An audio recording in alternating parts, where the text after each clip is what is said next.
தேவனோடு நமக்கு இருக்கிற அந்த நட்புறவிலே நாம் இன்னும் அதிகமாக உறுதிப்பட்டு வளரணும்.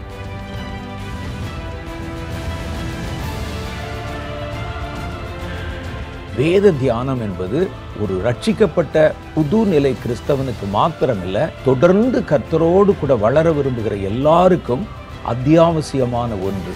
இந்த வேத வசன வார்த்தைகள் தான் நம்மை கர்த்தரோடு இணைப்பது மாத்திரமல்ல, கர்த்தருடைய ஆசீர்வாதங்களை பெற்றுக்கொள்ளவும் நம்மை அது தகுதிப்படுத்துகிறது.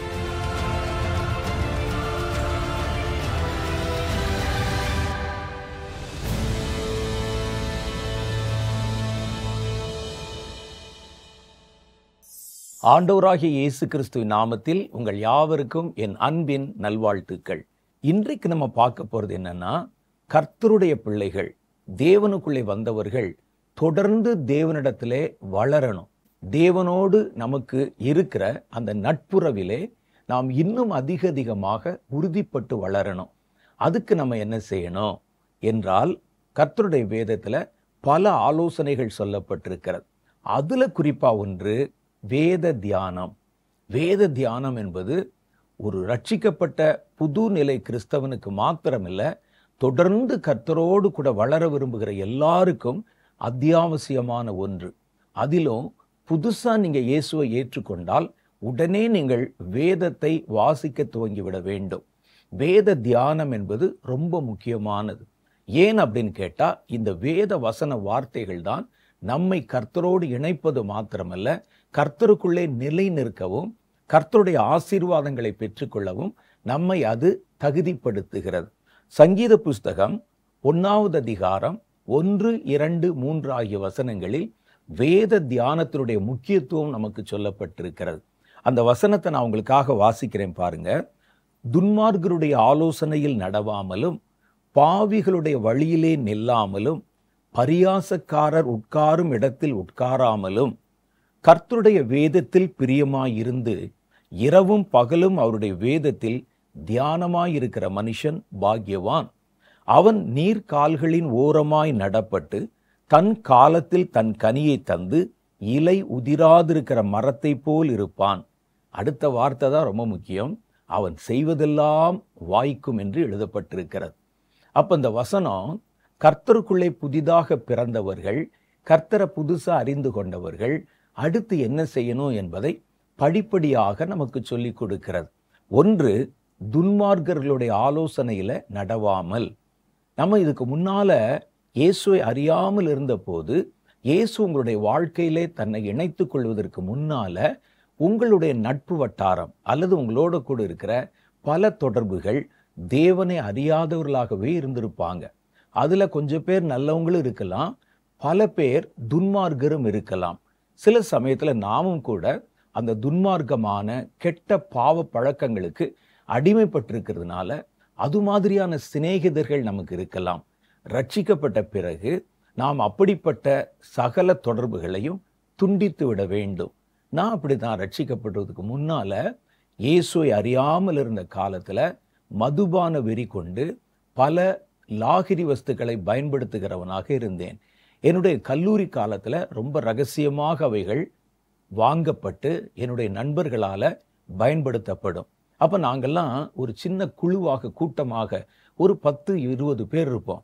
இப்படிப்பட்ட பாவ பழக்கத்திலே நாங்கள் இருந்தோம்.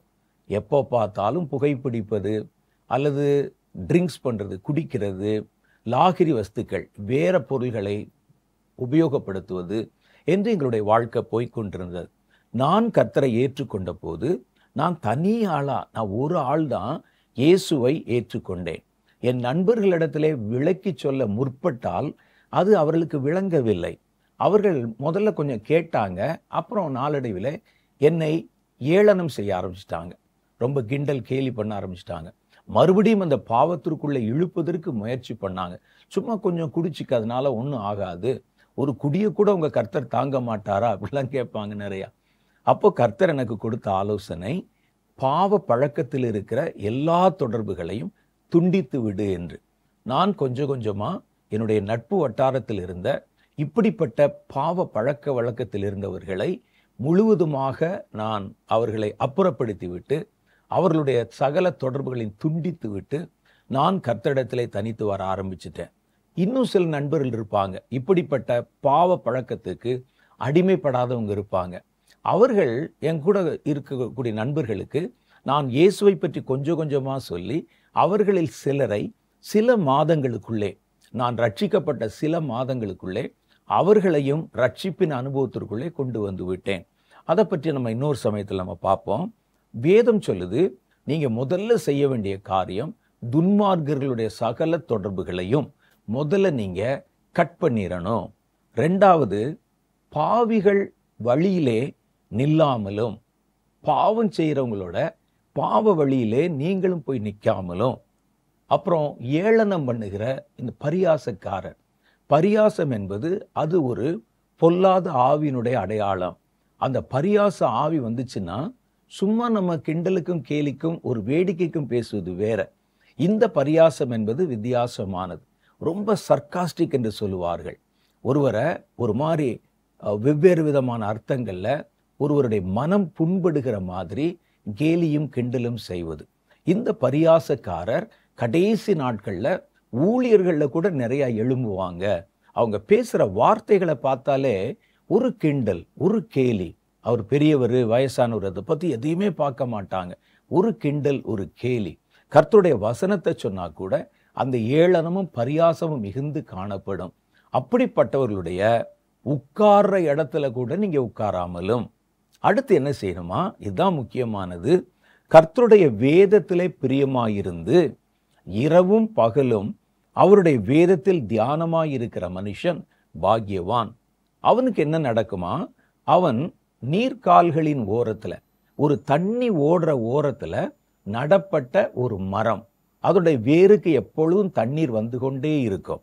அந்த மரத்தை போல அவன் செழிப்பாக வளருவான். தன்னுடைய காலத்திலே தன்னுடைய கனியை தரும் அந்த மரத்தை போல அவன் எப்பொழுதும் நிலைத்திருப்பான். அடுத்த காரியம், அவன் என்ன செய்தாலும் அது அவனுக்கு வாய்க்கும் என்று வேத புஸ்தகம் சொல்லுகிறது. அப்ப இதனால இயேசுவை ஏற்றுக்கொண்டு பரிசுத்தாவின் அனுபவத்தையும் பெற்றுக்கொண்டு அடுத்து நம்ம செய்ய வேண்டிய காரியம் வேத தியானம், முறையான வேத தியானம்.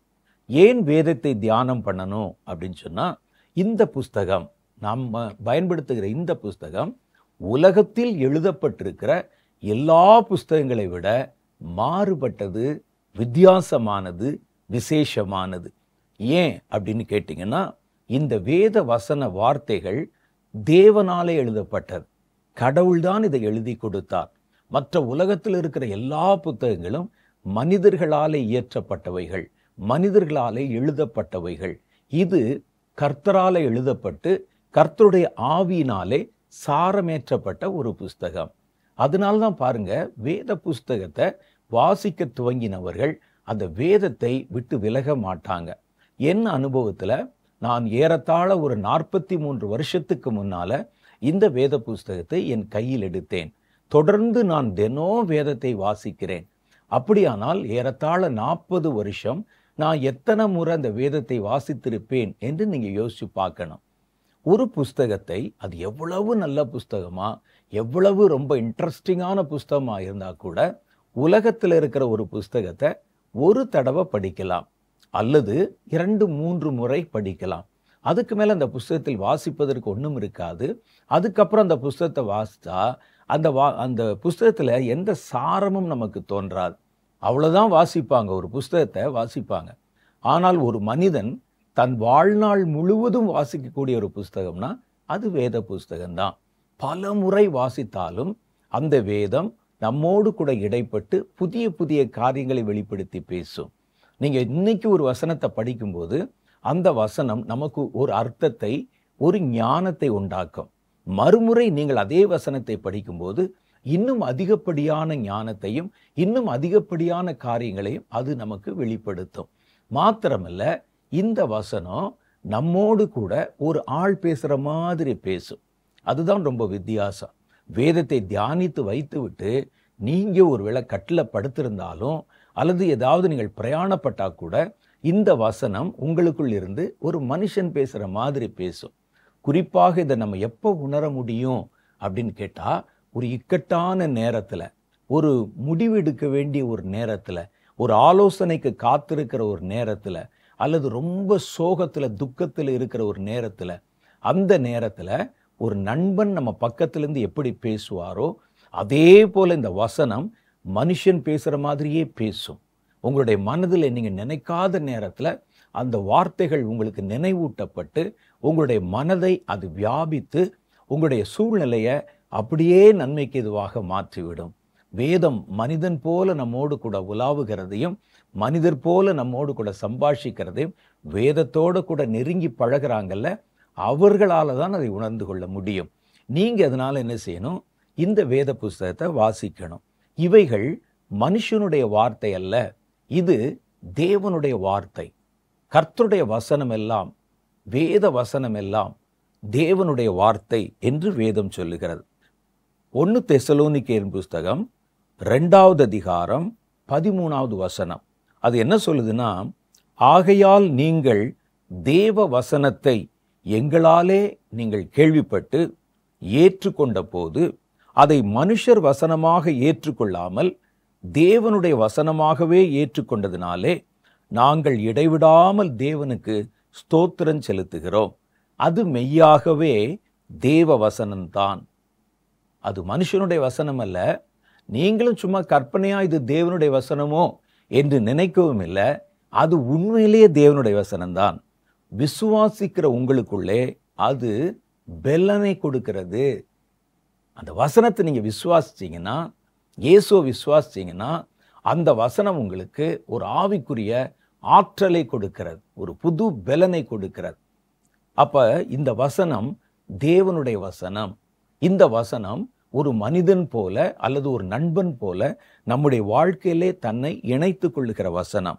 உலகத்தில் எத்தனையோ புஸ்தகங்கள் எழுதப்பட்டிருந்தாலும் இந்த புஸ்தகத்தின் வார்த்தையில தான் ஆவியும் ஜீவனும் இருக்கிறது. வேற எதுலையுமே கிடையாது. எபிரேயருக்கு எழுதின நிருபம் 4வது அதிகாரம் அதுல 12வது வாக்கியம், தேவனுடைய வார்த்தையானது ஜீவனும். அப்ப நமக்குள்ளே ஒரு உயிர் இருக்கிறதை போல வேத வசனத்துக்குள்ள ஒரு ஜீவன் இருக்கிறது. அந்த ஜீவன் தேவனுடைய ஜீவன்.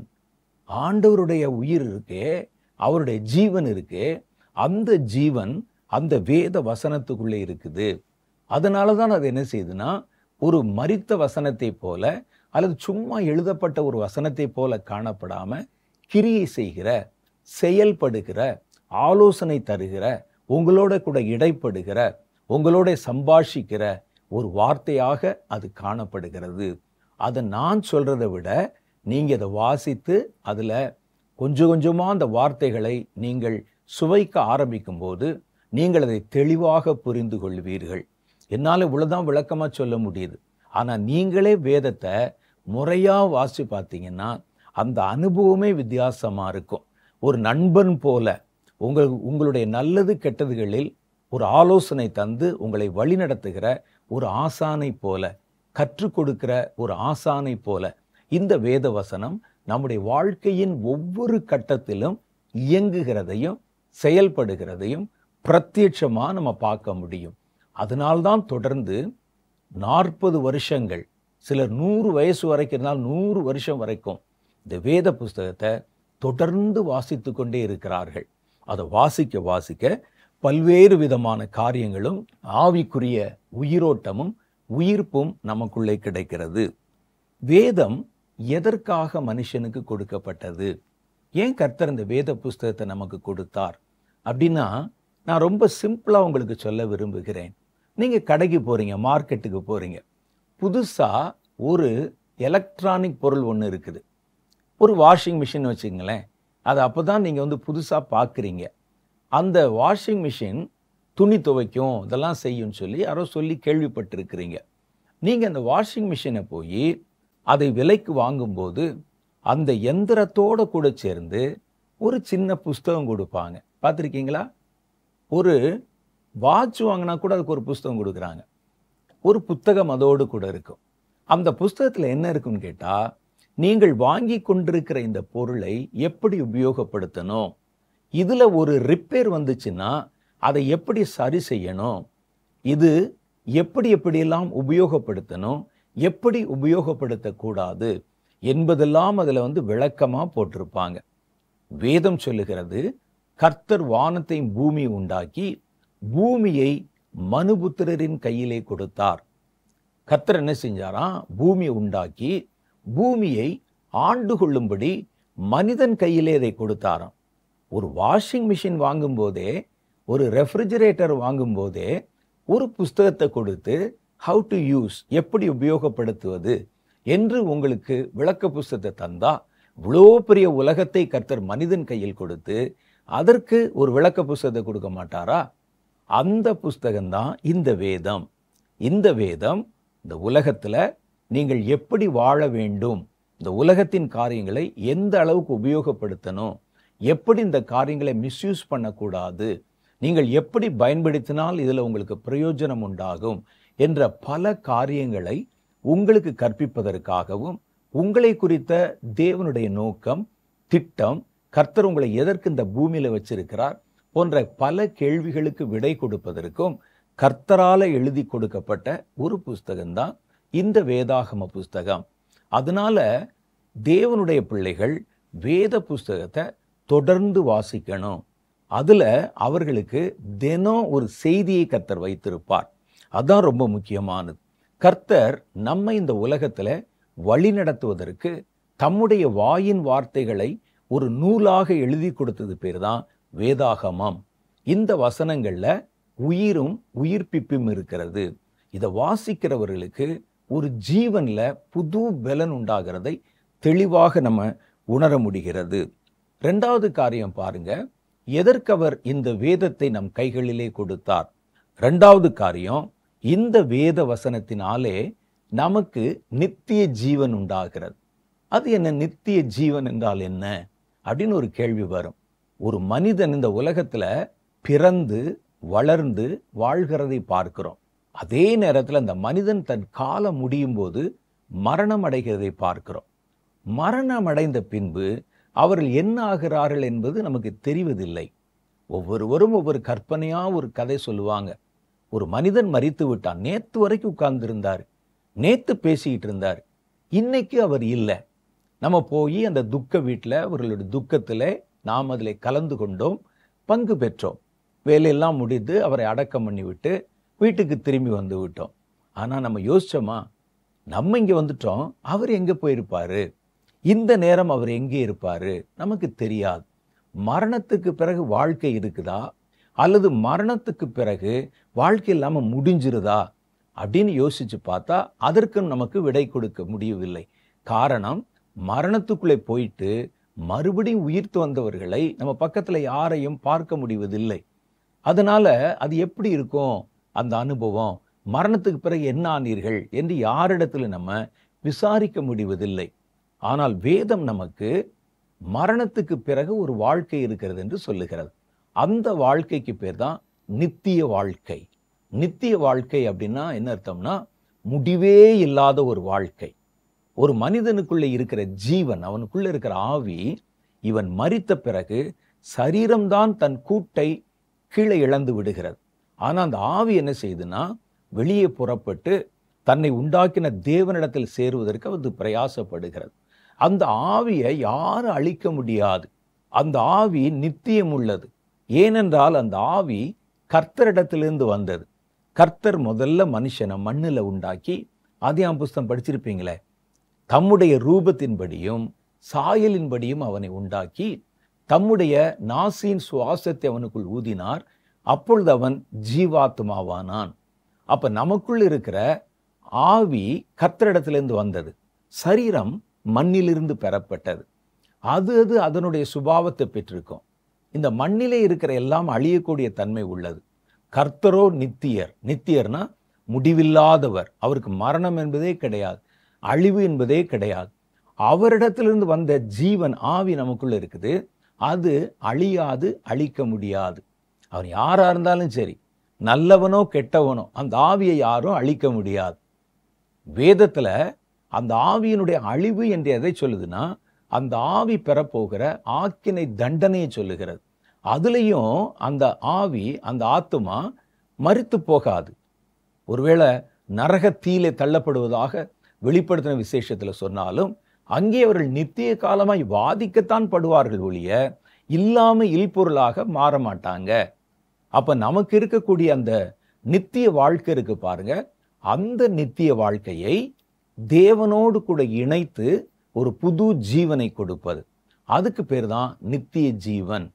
அப்ப இந்த மரணத்துக்கு பிறகு வருகிற நம்முடைய வாழ்க்கையில கடவுளோட நம்ம காலங்காலமாய் முடிவில்லாத காலங்கள் வரைக்கும் அமைதியும் மகிழ்ச்சியும் தேவனோடு கூட இருக்கிற ஆரோக்கியமான ஒரு அனுபவமாக அந்த வாழ்க்கை எப்பொழுது நிம்மதியாக கடந்து போகும். அதுக்கு பேர் தான் நித்திய ஜீவன்.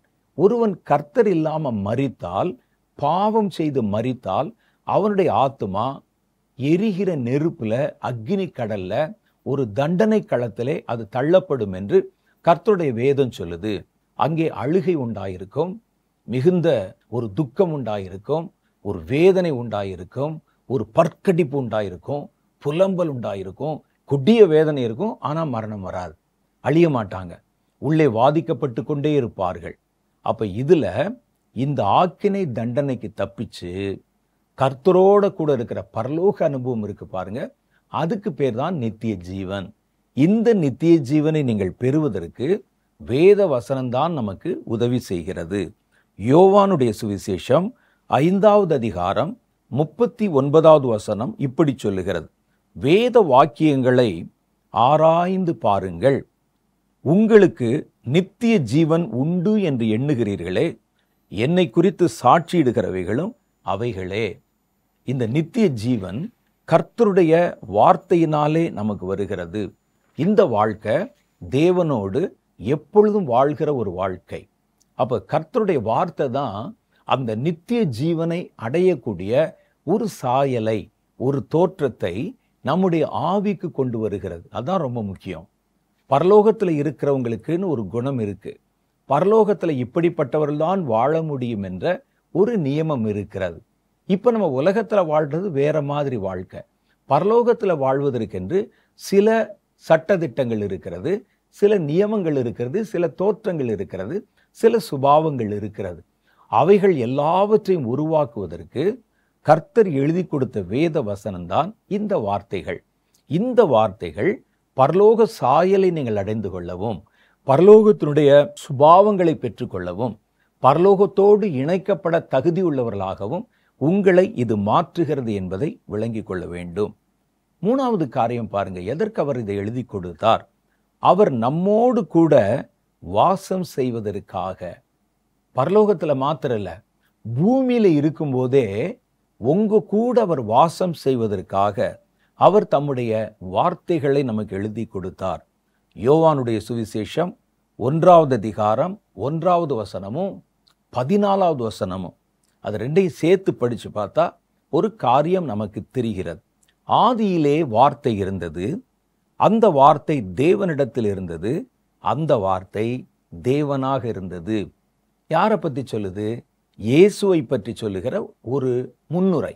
ஆதியிலே கர்த்தருடைய வார்த்தை இருந்ததாம், அந்த வார்த்தை கர்த்தரிடத்திலே இருந்ததாம், தேவனிடத்திலே. அந்த வார்த்தை தேவனாகவும் இருந்தது. அதுதான் இயேசு கிறிஸ்து. 2வது பாருங்க, அந்த 14வது வசனத்துல, அந்த வார்த்தை மாம்சமாகி மனிதர்கள் மாதிரி ஒரு மாம்சத்தை அணிந்து கொண்டு கிருபையிலும் சத்தியத்திலும் நிறைந்தவராய் நமக்குள்ளே வாசம் பண்ணினார். சாயலை அணிந்து கொண்டு அந்த வார்த்தை மனுஷன் மாதிரி ஒரு தோற்றத்தை வைத்துக்கொண்டு எதற்காக? மனுஷருக்கு நடுவிலே வாசம் பண்ணினார்.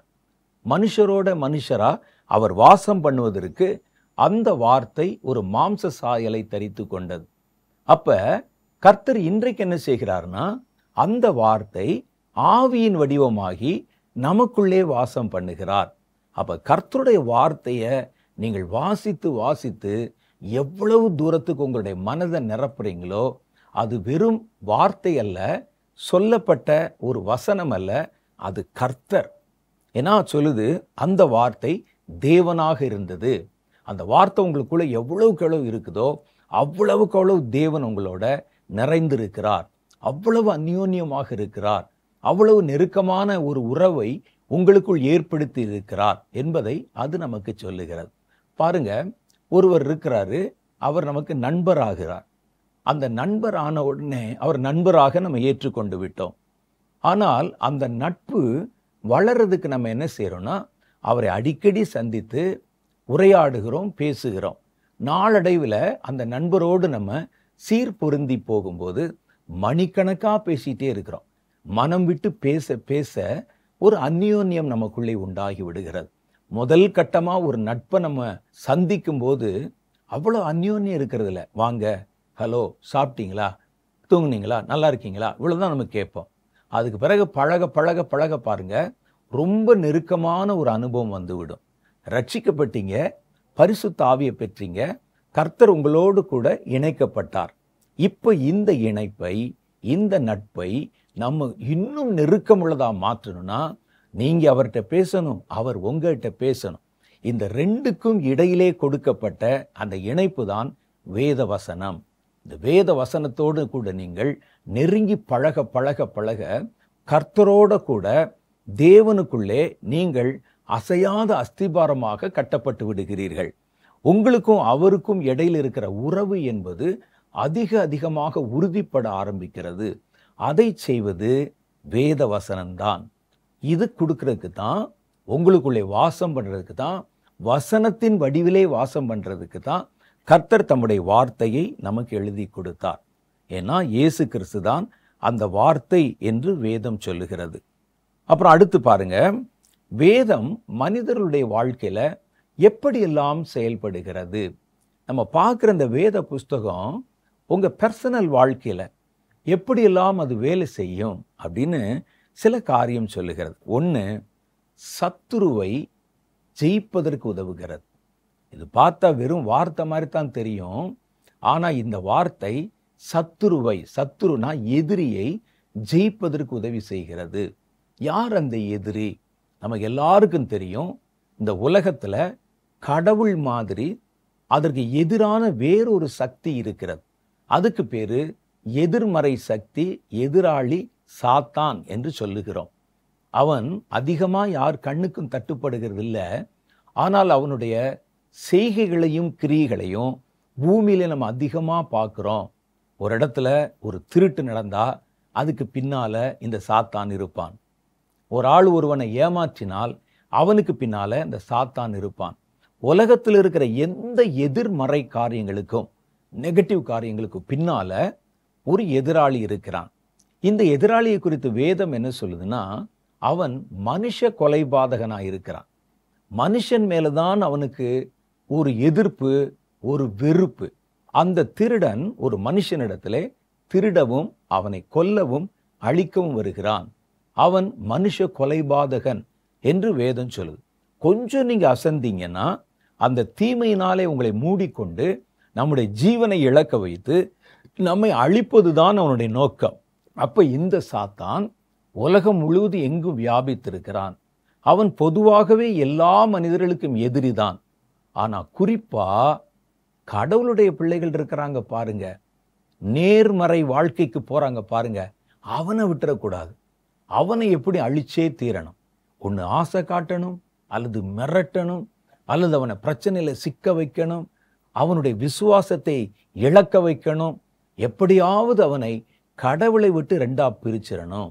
அதற்கு அவன் என்ன வேண்டுமானாலும் செய்வான். கொலை செய்யக்கூட அவன் ஆயத்தமாயிருப்பான். ஏன்னா வேதம் சொல்லும்போது அவன் மனுஷ கொலைபாதகன் என்றுதான் சொல்லுகிறது. அப்ப பாருங்க, இந்த சத்துருன்னு ஒரு ஆள் இங்க இருக்கிறதுனால அவன் கண்ணுக்கு தெரியாமல் எல்லாருடைய வாழ்க்கையிலும் உலகத்தின் பல்வேறு விதமான எதிர்மறை காரியங்களிலும் பின்னால் தன்னை ஒழித்து கொண்டிருப்பதனால அவனை நம்மால தெளிவா அறிய முடியாது. அது வர்ற மாதிரி வந்து நம்முடைய வாழ்க்கைக்குள்ளே நுழைந்து விடும். ஆனால் இந்த வேத வசனம் அவனை இனம் காட்டுவதோடு மாத்திரமல்ல, அவனுடைய கிரியைகளை அடையாளம் காட்டுவதோடு மாத்திரமல்ல, அவன் உங்கள் வாழ்க்கையில மேற்கொள்ள முயற்சி பண்ணும்போது அவனை ஜெயிப்பதற்கு உதவி செய்கிறது. ஏன்னா கர்த்தருடைய வசனம் வார்த்தை லைட்டு மாதிரி இருக்குது, ஒளி மாதிரி இருக்குது. ஆதியிலே வார்த்தை இருந்தது, அந்த வார்த்தை தேவனிடத்தில் இருந்தது, அந்த வார்த்தை தேவனாக இருந்தது அப்படின்னு நம்ம வாசிட்டே வர்றோம். அது இருளிலே பிரகாசிக்கிற ஒளியாக இருந்தது. அது உலகத்தில் வந்து எந்த மனிதனையும் பிரகாசிப்பிக்கிற ஒளியாக இருக்கிறது என்று யோவான் 1வது அதிகாரத்தில் இந்த வசனத்தை குறித்து நம்ம தெளிவா வாசிக்க முடியுது. பாருங்கள், சாத்தான் என்பவன், எதிராளி என்பவன், நம்ம ஏமாற்றக்கூடிய இந்த பொல்லாத பிசாசு என்பது ஒரு இருளின் சக்தி. அது இருளுக்குள்ள தான் மறைஞ்சிருக்கும். அது உள்ள முழுசும் ஒரே இருள் இருக்கும். இது நம்மை மேற்கொள்ள முயற்சி பண்ணும்போது கர்த்தருடைய வசனம், இந்த ஒளி அதன் மேலே பட ஆரம்பித்தால் அந்த வெளிச்சம் இருளை துரத்திவிடும். உலகத்தில் நேச்சுரலாகவே நீங்கள் பாருங்களேன், வெளிச்சம் ஒரு இடத்துல வீசிருச்சுன்னா அந்த இடத்துல இருட்டுக்கு வேலை இல்லை. அந்த இருட்டு அந்த வெளிச்சத்தோட சண்டை போடாது. நீங்கள் கவனிச்சிருக்கீங்களா? ஒரு ரூம் முழுசும் அடப்பா இருட்டு இருக்கும். ஆனால் ஒரு சின்ன ஒரு லைட்டு உள்ள வந்துருச்சுன்னா அடுத்த நிமிஷம் எதிர்பேச்சு பேசாமல் அந்த இருள் அந்த இடத்தை விட்டு நீங்கி ஓடி போய்விடும். வெளிச்சம் வர்ற வரைக்கும் தான் இருட்டுக்கு. வெளிச்சம் வந்துருச்சுன்னா இருள் அந்த இடத்துல நிற்க முடியாது. மாத்திரம் இல்ல, அந்த இருள் அந்த வெளிச்சத்தோட சண்டை போடாது. எப்பவுமே சண்டை போட முடியாது. அதற்கு சக்தி இல்லை. இது வந்தாலே அது விலகித்தான் ஆக வேண்டும். கர்த்தர் இந்த வேத வசன வார்த்தைகளை உங்களை சூழ விரும்புகிற, உங்களை பற்றி கொள்ள விரும்புகிற அந்த இருட்டை துரத்துறதுக்கு பயன்படுத்துகிறார். இரண்டாவது காரியம் பாருங்க, அந்த சாத்தானை விரட்டுவதற்கு ஒரு ஆவிக்குரிய கத்தி மாதிரி, ஒரு 2 புறமும் கருக்குள்ள ஒரு பட்டயம் மாதிரி கர்த்தருடைய வசனம் இருக்குதான். ஒருவன் எப்படி தன்னுடைய எதிராளியை ஒரு பட்டயத்தை வைத்து எதிர்த்து துரத்துவானோ அதே போல துரத்துவதற்கு கர்த்தர் உங்க கையில கொடுத்த அதிகாரம்தான் இந்த வேத வசனம். நீங்க சில இடத்துல பார்த்திருப்பீங்க, பிசாசு பிடிச்சவங்க அவர்களை அழைத்து கொண்டு வருவாங்க. சில நல்ல ஊழியக்காரர்கள் அவங்ககிட்ட வரும்போது அவர்கள் கர்த்தருடைய வசனத்தை கொண்டு அதை எதிர்த்து பேசும்போது அதனால நிற்க முடியாது, எரியுதேன்னு கத்தும். நான் பார்த்துருக்கிறேன். நான் ரட்சிக்கப்பட்ட புதுசுல ஒரு தேவ மனிதர் அவர் நடத்தின ஒரு கூட்டத்தில் பங்கு பெற்றேன். ஏன் கூட ஸ்கூல்ல, ஹைஸ்கூல்ல இருந்து ஒன்றாய் படித்த ஒரு மனிதர், எனக்கு ரொம்ப நெருங்கின சிநேகிதர். நாங்கள் 2 பேரும் ஒரு பெஞ்சில் உட்கார்ந்துருப்போம். எங்களுடைய நட்பு ஸ்கூல் பருவத்தை தாண்டி மேலே கல்லூரி படிப்புக்கு போகும்போதும் அங்கேயும் தொடர்ந்தது. அந்த நேரத்தில் நான் 2வது வருடம் கல்லூரி படிப்பு படிக்கும்போது தான் கர்த்தரை என்னுடைய சொந்த இரட்சகராக ஏற்றுக்கொண்டேன். அது வரைக்கும் நான் ஏற்கனவே சொன்ன மாதிரி பாவ பழக்கத்தில் இருந்தேன். அந்த பாவ பழக்கத்தில் இருந்தபோது என்னுடைய நண்பர், அவரும் என் பக்கத்தில் உட்கார்ந்துருப்பார் எப்பவும். நாங்கள் 2 பேரும் சேர்ந்து ஒன்றாக வெளியே போய் குடிப்போம், இன்னும் சில நண்பர்களோட. ஒரு முறை நாங்கள் அவ்விதமாக குடித்து ஒரு இருளான ஒரு இடத்துல உட்கார்ந்து, ஒரு ஊருக்கு ஒதுக்குப்புறமான ஒரு இடத்துல உட்கார்ந்து நாங்கள் ராத்திரி ரொம்ப நேரம் வரைக்கும் நாங்கள் பேசி கொண்டிருப்போம். ஒரு நாள் நாங்கள் நண்பர்களாக கூடி அங்கே ஏதோ பல கதைகளை பேசிக்கிட்டு இருந்தோம்.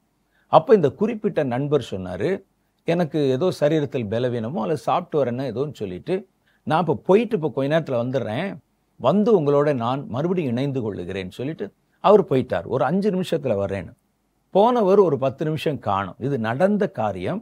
அந்த நண்பர் இன்னும் இருக்கிறார். அப்போ நான் ஒரு போயிட்டு அதற்குள்ளே நாங்கள் இவர் சொல்லிட்டு போனதை மறந்துட்டோம். ஏன்னா நாங்கள் ஒரு கூட்டமாக இருக்கோம்ல. நாங்கள் வீட்டுக்கு திரும்பிட்டோம். அப்படி நடந்து சாலை வழியாக வந்து விட்டோம். இவர் போனவர் 10 நிமிஷம் கழிச்சு மறுபடியும் அந்த இடத்துக்குள்ளே வந்தார். அந்த இடம் பார்த்தீங்கன்னா காடு மாதிரி இருக்கும். பின்னால் ஒரு பாலடைஞ்ச ஒரு கட்டடம் இருக்கும். அதனுடைய வாசல் பக்கத்தில் உட்கார்ந்தா நாங்கள் பேசிக்கிட்டு இருப்போம். அப்போ இவர் அங்கே கடந்து வந்துட்டு, இங்கே தானே நம்முடைய நண்பர்களை இருக்க சொன்னோம், ஒருத்தரையும் காணமே அப்படின்னு சொல்லி அந்த கட்டடத்தில் ஒரு 4 படி ஏறி என் பெயரை சொல்லி கூப்பிட்டுருக்கிறார். எங்கே இருக்கிறீங்க அப்படின்னு சொல்லி கேட்டிருக்கிறார். அப்போ உள்ளே இருந்து ஒரு ஆள் சத்தம் கேட்குது, உள்ளே தான் இருக்கிறோம் வா அப்படின்னு. இவர் மேலே போனார். திடீரென்று எல்லா பக்கமும் ஒரு சிரிப்பு சத்தம் கேட்டதாம். அவ்வளோதான். அந்த இடத்துல இருந்து தலதறிக்க வெளியே ஓடி வந்து அந்த கட்டடத்தின் வாசல்ல தடாலடியாக கீழே விழுந்துட்டார். கொஞ்ச நேரம் கழித்து உணர்வடைந்து எழுந்து தான் தங்கி இருக்கிற இடத்துக்கு போயிட்டார். அன்று மத்திய இரவிலே அவருடைய உடம்புல ஒரு புது மாற்றம், வேற மாதிரி மாற்றம். கல்லு மாதிரி உடம்பு மாறிடுச்சு. ஓன்னு கத்த ஆரம்பித்தார், ஓன்னு கதற ஆரம்பித்தார். சில நாட்கள் அந்த பிசாசினால முழுவதும் அவர் பிடிக்கப்பட்டார். அந்த நேரத்தில் நான் கடவுள் இல்லை என்று சொல்லுகிற ஆளு, கடவுள், பேய், பிசாசு, பூதம் இதெல்லாம் இல்லைன்னு சொல்லுகிற கடவுள் மறுப்பு கொள்கை இயக்கத்தில் என்னை இணைத்து கொண்டிருந்தவன்.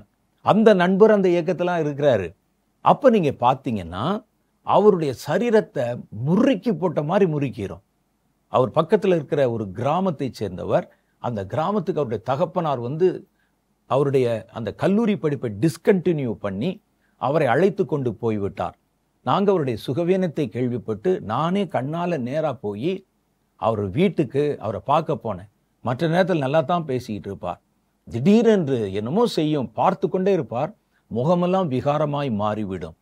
கட்டில் போய் அப்படி விழுந்து நான் என் கண்ணால் பார்த்துருக்கிறேன். ஒரு 10 அடி உயரத்துக்கு அவருடைய சரீரம் தன்னால் மேலே போய் நிற்கும். உடனே அவருடைய தகப்பனார் ஓடி வேப்பலையெல்லாம் வச்சு அடித்து ஒரு 4 பேர் ஸ்டூல்களை போட்டு மேலே ஏறி அவருடைய சரீரத்தை பிடிச்சி தொங்கி கீழே இறக்கி படுக்க வைப்பாங்க. எனக்கு அது ஆச்சரியமாக இருந்தது. என்னடா கடவுள் இல்லை, சாத்தான் இல்லை, பேய் இல்லை, இவைகளை கற்பித்தவன் முட்டாள் அப்படின்னு சொல்கிறோம். இது எப்படி இது நடக்குதுன்னு சில நண்பர்கள் சொன்னாங்க. இந்த வியாதிக்கு ஹிஸ்டீரியான்னு பேர். அதுக்காக சரீரத்தையாக கொண்டு போய் மேலே வரை கொண்டு நிறுத்தும். எனக்கு தெரியல. நான் ரட்சிக்கப்பட்ட பிறகு அதன் பின்பு கொஞ்ச நாட்களுக்குள்ளே நான் ரட்சிக்கப்பட்டேன்.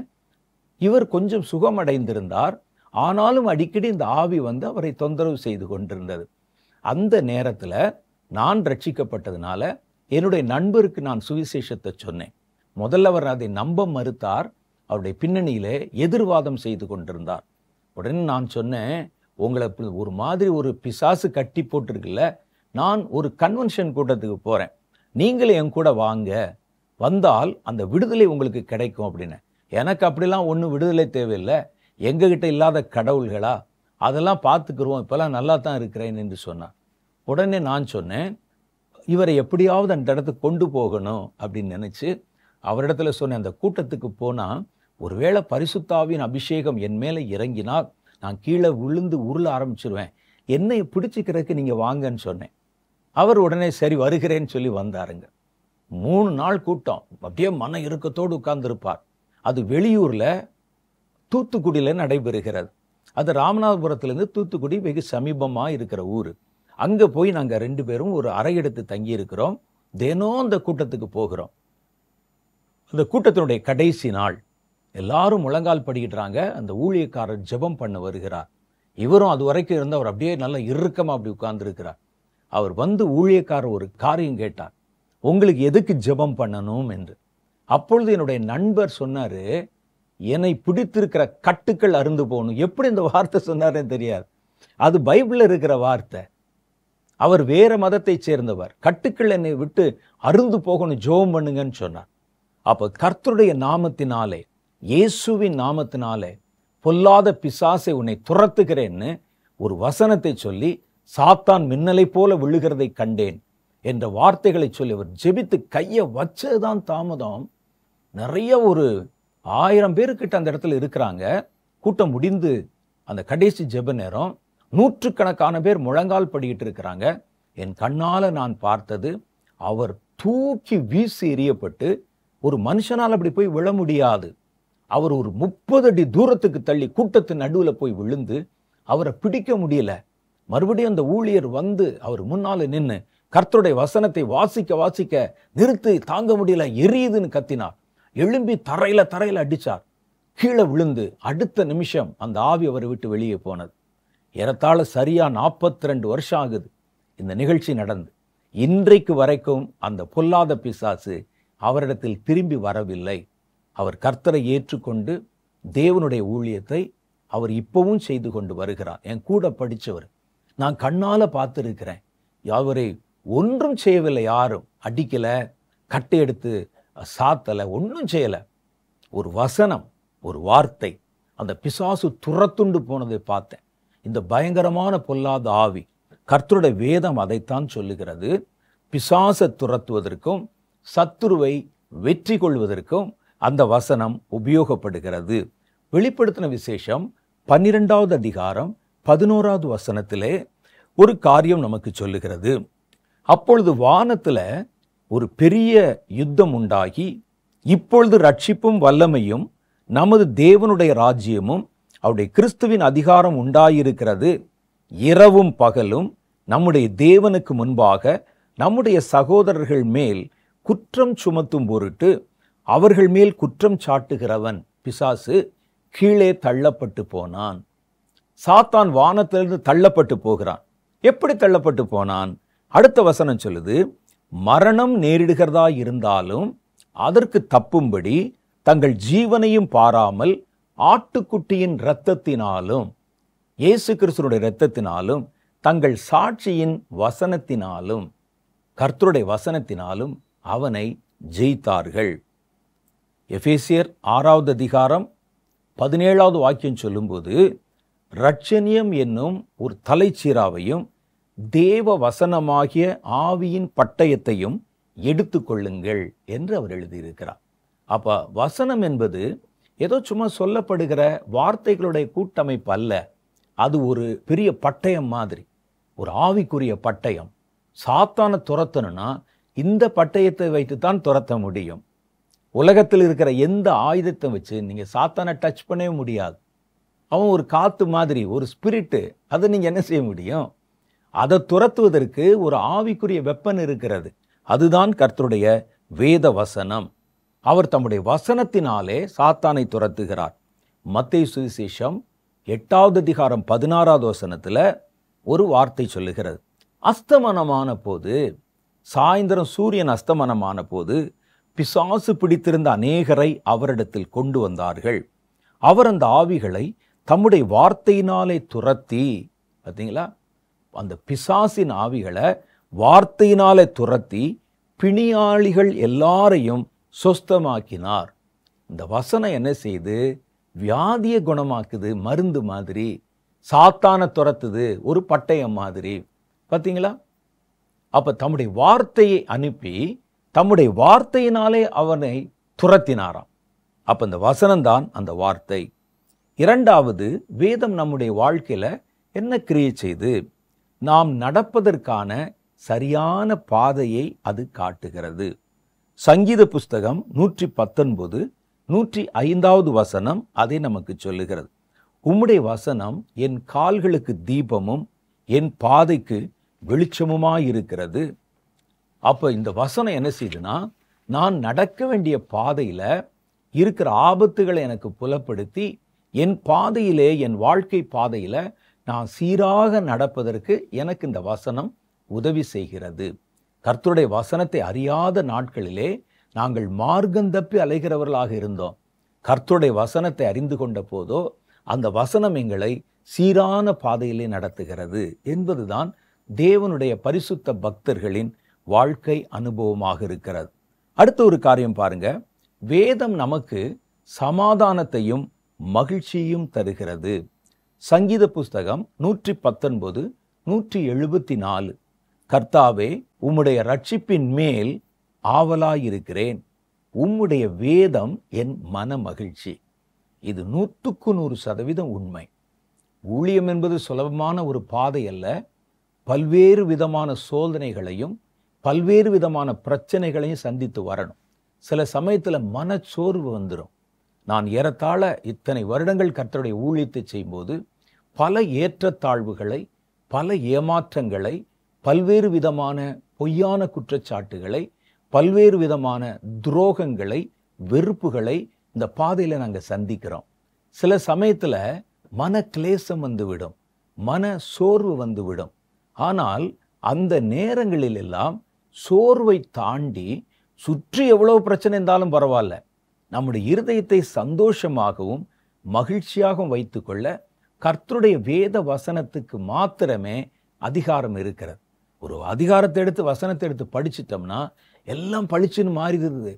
நமக்கு முன்னால் இருந்த இருண்ட சூழ்நிலை எல்லாம் அப்படி போச்சே என்ற ஒரு ஆதங்கம், இனி அடுத்து என்ன செய்வது என்கிற ஒரு அவநம்பிக்கை எல்லாம் மாறி போய் அடுத்த நிமிஷம் நம்முடைய இருதயம் சந்தோஷமாய் தேவனுக்குள்ளே கலிகூற ஆரம்பித்து விடுகிறது.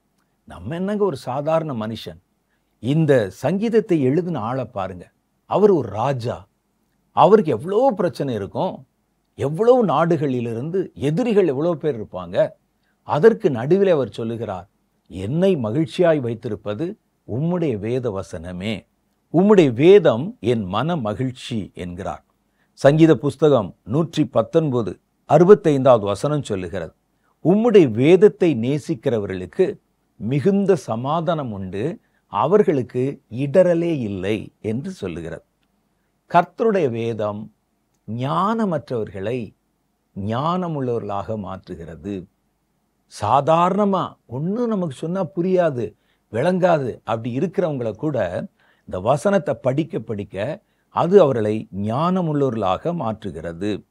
சங்கீத புஸ்தகம் 19வது அதிகாரம் 7வது வசனம் சொல்லுகிறது, கர்த்தருடைய வேதம் குறைவற்றதும் ஆத்துமாவை உயிர்ப்பிக்கிறதுமாக இருக்கிறது, கர்த்தருடைய சாட்சி சத்தியமும் பேதையை ஞானியாக்குகிறதுமாக இருக்கிறது. அப்ப சங்கீதம் 119 7 வசனம் சொல்லும்போது அது ஞானமற்ற ஒருவனை ஞானமுள்ளவனாக ஞானியாக்குகிறது என்று கர்த்தருடைய வேதம் சொல்லுது. அப்ப கர்த்தருடைய வேதம் நம்முடைய வாழ்க்கையில ஒவ்வொரு பகுதியிலும் நம்மோடு கூட இருந்து நாம் தேவனுக்குள்ளே அவர் நமக்கு வைத்திருக்கிற ஆசீர்வாதங்களை பெற்றுக்கொள்ளவும், தேவன் நமக்கு தந்திருக்கிற சுதந்திரத்தை சுதந்திரித்துக் கொள்ளவும், சத்துருவினுடைய வல்லடிகளில் இருந்து தப்பித்துக் கொள்ளவும் இந்த வசனம் நமக்கு உறுதுணையாக நிற்கிறது. அதனால்தான் இந்த வேதம் ரொம்ப முக்கியமா நம்ம வாழ்க்கையில வாசித்து தியானிக்க வேண்டியது அவசியமாக இருக்கிறது. இந்த வேதத்தை நம்ம என்ன செய்வதற்காக கர்த்தர் நம் கைகளில் ஒரு புஸ்தகமாக எழுதி கொடுத்திருக்கிறார். வேதம் சொல்லுது பாருங்க, முதல் காரியம் அந்த வேத வசனத்தை தியானம் செய்யுங்கள். அதான் நம்ம ஏற்கனவே நம்ம வாசித்தோம். சங்கீத புஸ்தகம் 119 148 அதிகாலை நான் எழுந்து சப்தமிட்டேன், உம்முடைய வசனத்திற்காக காத்திருக்கிறேன், உமது வசனத்தை தியானிக்கும்படி குறித்த ஜாமங்களுக்கு முன்னே என் கண்கள் விழித்துக் கொள்ளும். பாருங்க, ஒரு சாதாரண ஆள் சொல்லல, ஒரு ராஜா சொல்றாரு, உங்க வசனத்தை உங்களுடைய வேதத்தை தியானிக்கும்படிக்கு அதிகாலையில குறித்த நேரத்துக்கு முன்னால ஒரு 6 மணிக்கு எந்திரிப்பேன், 5 மணிக்கு எந்திரிப்பேன்னா இது 3 மணிக்கு எந்திரிச்சிரும். உங்களுடைய வசனத்தை தேடி அந்த வசனத்தை கருத்தாக தியானிப்பேன். எதுக்காக எந்திரிக்குது? உங்களுடைய வசனத்தை தியானிக்கும்படி. அப்ப கர்த்தருடைய வசனத்தை தியானம் செய்யுங்கள். அடுத்து 2வது காரியம், நீங்க எதை வாசிச்சீங்களோ, எதை தியானம் பண்ணீங்களோ அதை உங்களுடைய வாழ்க்கையில கடைப்பிடியுங்கள். அதுல என்ன சொல்லியிருக்கு? தகப்பன் தாய்க்கு அடங்கி கீழ்ப்படு. உடனே பார்த்த உடனே அதை உங்கள் வாழ்க்கையில எப்படி அபியாசப்படுத்தணும் செய்யுங்க. நீ திருடாமல் இருப்பாயாக, திருடாதீங்க. ஒவ்வொரு முறை வசனத்தை படிக்கும் போதும் அது உங்களுக்கு என்ன கட்டளை சொல்லுகிறது, என்ன ஆலோசனை சொல்லுகிறதுன்னு பார்த்து அதை உங்களுடைய வாழ்க்கையில கடைப்பிடிக்க கவனமா இருக்கணும். பாருங்கள், சங்கீத புஸ்தகம் 119 55 57 2 வசனம். கர்த்தாவே, ராக்காலத்தில் உமது நாமத்தை நினைத்து உமது வேதத்தை கை கொள்ளுகிறேன். கர்த்தாவே, நீரே என் பங்கு, நான் உமது வசனங்களை கடைப்பிடிப்பேன், கை கொள்ளுவேன் என்றேன். அப்ப கை கொள்ளுவேன் என்றால் அதை கடைப்பிடிச்சு நடப்பேன் என்பது நமக்கு சொல்லப்படுகிற ஒரு சத்தியமாக இருக்கிறது. அப்ப தினம் என்ன செய்யுங்கன்னா, முறைப்படி ஒரு நேரத்தை ஏற்படுத்தி வைத்து கர்த்தருடைய வசனத்தை தியானிக்கிறதுல ரொம்ப கவனமாக நீங்கள் நடந்து கொள்ளுங்கள். அடுத்து பாருங்க, யோசுவாவின் புஸ்தகம் 1வது அதிகாரம் அதுல 7 8 ஆகிய வசனங்கள் யோசுவாவுக்கு ஒரு ஆலோசனை தருகிறது. யோசுவா மோசேக்கு பிறகு இஸ்ரவேல் ஜனங்களை வழிநடத்தி கொண்டு வருகிறார். அவர்களுக்கு கர்த்தர் கொடுப்பேன் அப்படின்னு சொன்ன வாக்குத்தத்த பூமி இஸ்ரவேல் தேசத்துக்குள்ள அவர்களை அழைத்து கொண்டு வரணும். இது ஒரு பெரும் பொறுப்பு. மோசேக்கும் யோசுவாவுக்கும் ரொம்ப வித்தியாசம் இருக்கு. மோசே கதை உங்களுக்கு தெரியுமில்ல, 400 வருடம் அடிமையாக இருந்த இஸ்ரவேல் ஜனங்களை எகிப்திலிருந்து மீட்டு கொண்டு அவருடைய சொந்த தேசத்திலே கொண்டு வந்து குடியேற்றினவர். அப்ப இதுல அந்த மோசேயினுடைய கூட வந்த ஒரு வேலையாள், அவருக்கு அசிஸ்டன்ட் மாதிரி கூடவே இருப்பார். இவருக்கு ரொம்ப சின்ன வயசு, அவரோட கூடவே வருவார். மோசே என்பவர் எகிப்திய அரண்மனையிலே எகிப்து ராணியாலே வளர்க்கப்பட்டவர். நல்ல கல்வியிலும் ஞானத்திலும் ராஜாக்கள் படிக்கிறாங்களே, அந்த நாட்டு ராஜா, அவருடைய குமாரர்கள், இளவரசர், அவர் படிக்கிற அதே இடத்துல மோசையும் படித்து அவர்களோட ஒன்றாய் வளர்ந்தவர்.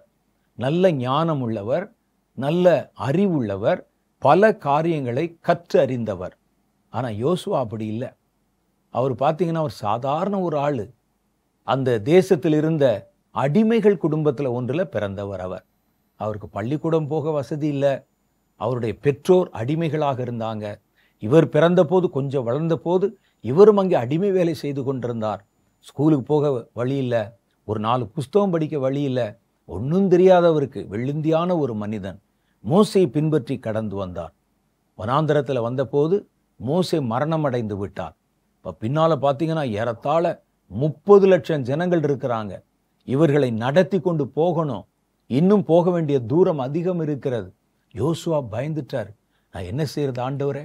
மோசே செய்த இவ்வளோ பெரிய காரியத்தை செய்வதற்கு எனக்கு ஞானம் இல்லை, உலக பிரகாரமாக ஞானம் இல்லை. மோசையை போல உம்மோடு நெருங்கின அனுபவம் எனக்கு இல்லை. மோசையினுடைய கைக்கோல் அது விழுந்த போது எவ்வளோ அற்புதம் செய்தது, அது மாதிரிலாம் இல்லை.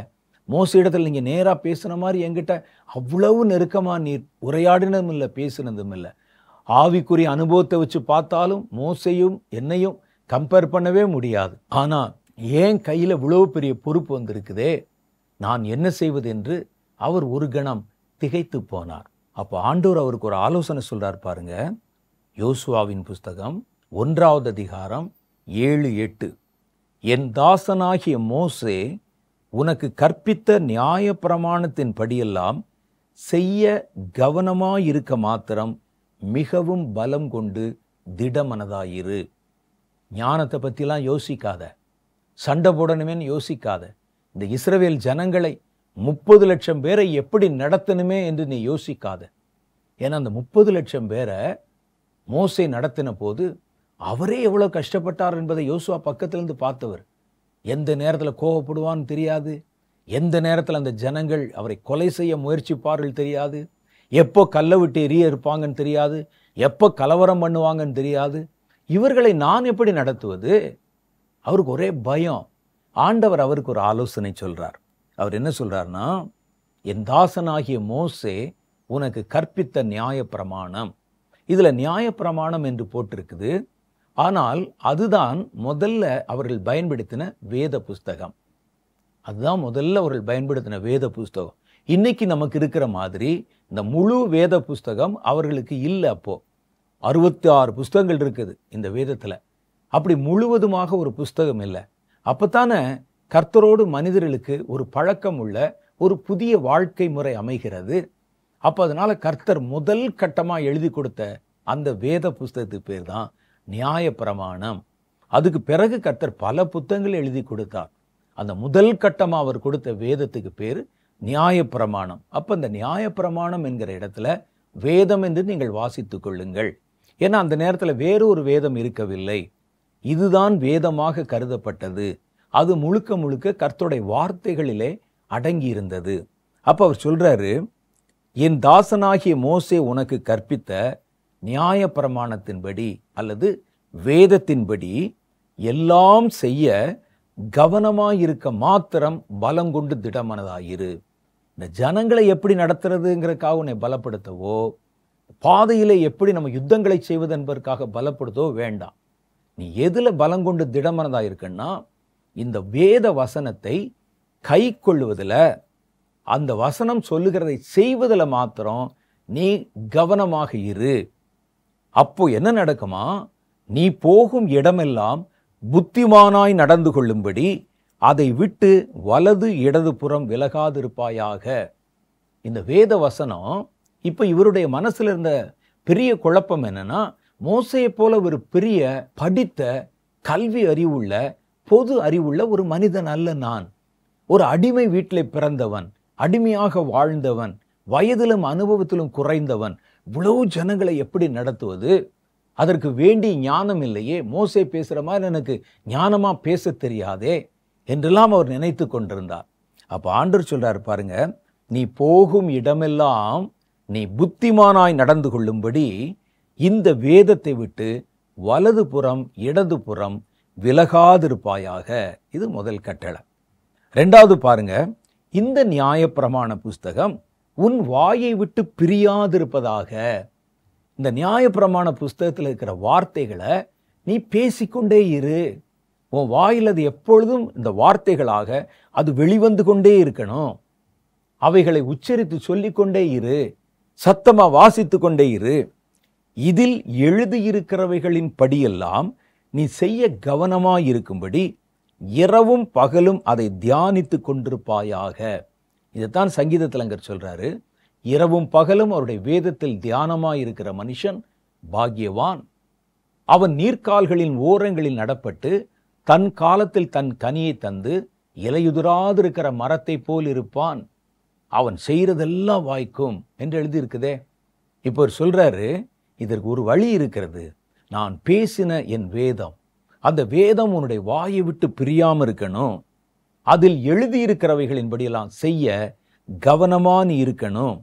இரவும் பகலும் அந்த புஸ்தகத்தை வாசித்து அவைகளை தியானித்து கொண்டிருக்கணும். அது சொல்லப்படுகிற அர்த்தம் என்ன, அது எனக்கு என்ன சொல்லுகிறது என்பதை கவனமா வாசித்து கொண்டிருக்கணும். அப்பொழுது நீ உன் வழியை வாய்க்க பண்ணுவாய், அப்பொழுது புத்திமானாய் நடந்து கொள்ளுவாய். அப்ப யோசுவாவுக்கு கர்த்தர் கொடுத்ததுதான், அதே தான் இன்றைக்கு நமக்கும் கர்த்தர் கொடுத்திருக்கிறார்.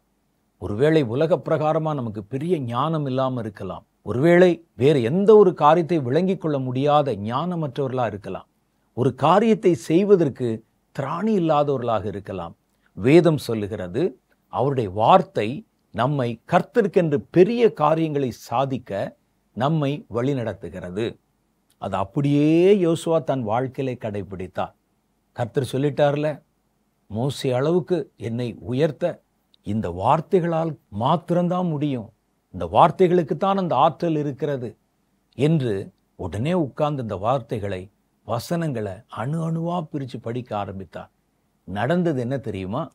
மோசேயினால் செய்ய முடியாததை கூட யோசுவா செய்து முடித்து இஸ்ரவேல் ஜனங்களை எல்லாம் வாக்குத்தத்தம் பண்ணப்பட்ட கானானுக்குள் கொண்டு வந்தார்.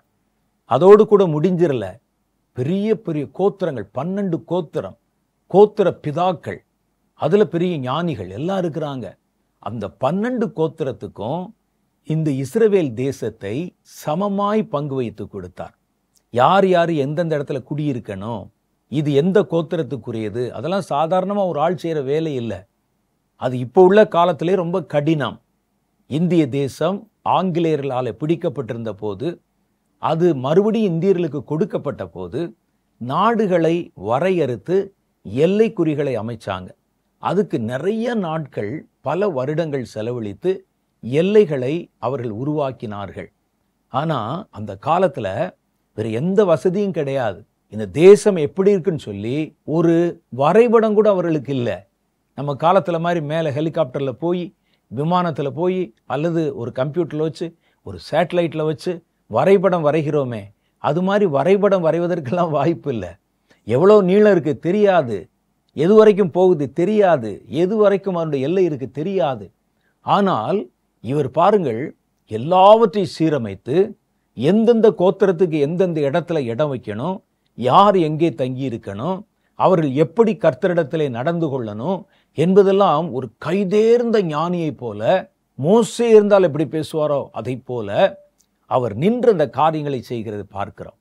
அவரை பலப்படுத்தினது, அவரை கர்த்தருடைய காரியங்களை நிறைவேற்றும்படிக்கு ஆற்றல் உள்ளவராய் மாற்றினது, இவ்வளோ பெரிய இஸ்ரவேல் ஜனங்களை நடத்தத்தக்கதாக புத்திமானாய் அவரை மாற்றினது கர்த்தருடைய வேதம். அதுதான் கர்த்தருடைய வசனம் சொல்லுது. அதைத்தான் கர்த்தர் அவருக்கு ஆலோசனையாய் கொடுத்தார். இன்றைக்கு உங்களுக்கும் அதைத்தான் கர்த்தர் ஆலோசனையாக கொடுக்கிறார். இந்த வேத புஸ்தகத்தை நான் உங்களுக்கு ஏன் எழுதி கொடுத்திருக்கிறேன், அதை நீங்க வாசிக்கணும், இரவும் பகலும் தியானிக்கணும், கர்த்தருடைய வசனத்தின்படி நடப்பதற்கு கவனமாக இருக்கணும். கர்த்தருடைய வசனம் உங்களுக்கு என்ன சொல்லுதோ அதை கை கொள்ள வேண்டும்.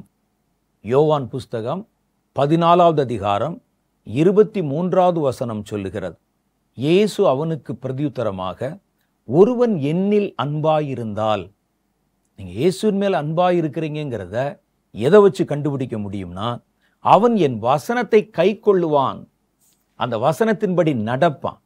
ஒரு வசனத்தை படிக்கிறது பெருசு இல்லை, அந்த வசனத்தை மற்றவர்களுக்கு புத்தி சொல்லுவது பெருசு இல்லை, அல்லது ஒரு டிராக்ஸ் கொண்டு கொடுப்பது பெருசு இல்லை. அந்த வசனத்தின்படி வாழ்வது பெருசு.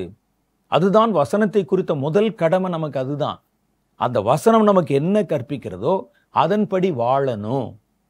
ஆண்டவர் சொல்றார், ஒருவன் என்னிடத்தில் அன்பாய் இருக்கிறான்னா அதை எதை வைத்து நான் கணிப்பேன்?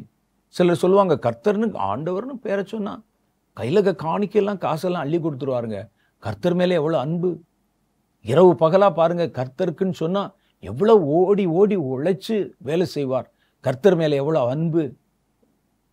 கர்த்தர்ன்னு சொல்லிட்டா, யாராவது சொல்லிட்டா கூட கர்த்தருக்கு எதிராக பேசிட்டா அவருக்கு அவ்வளோ கோவம் வந்துடும்.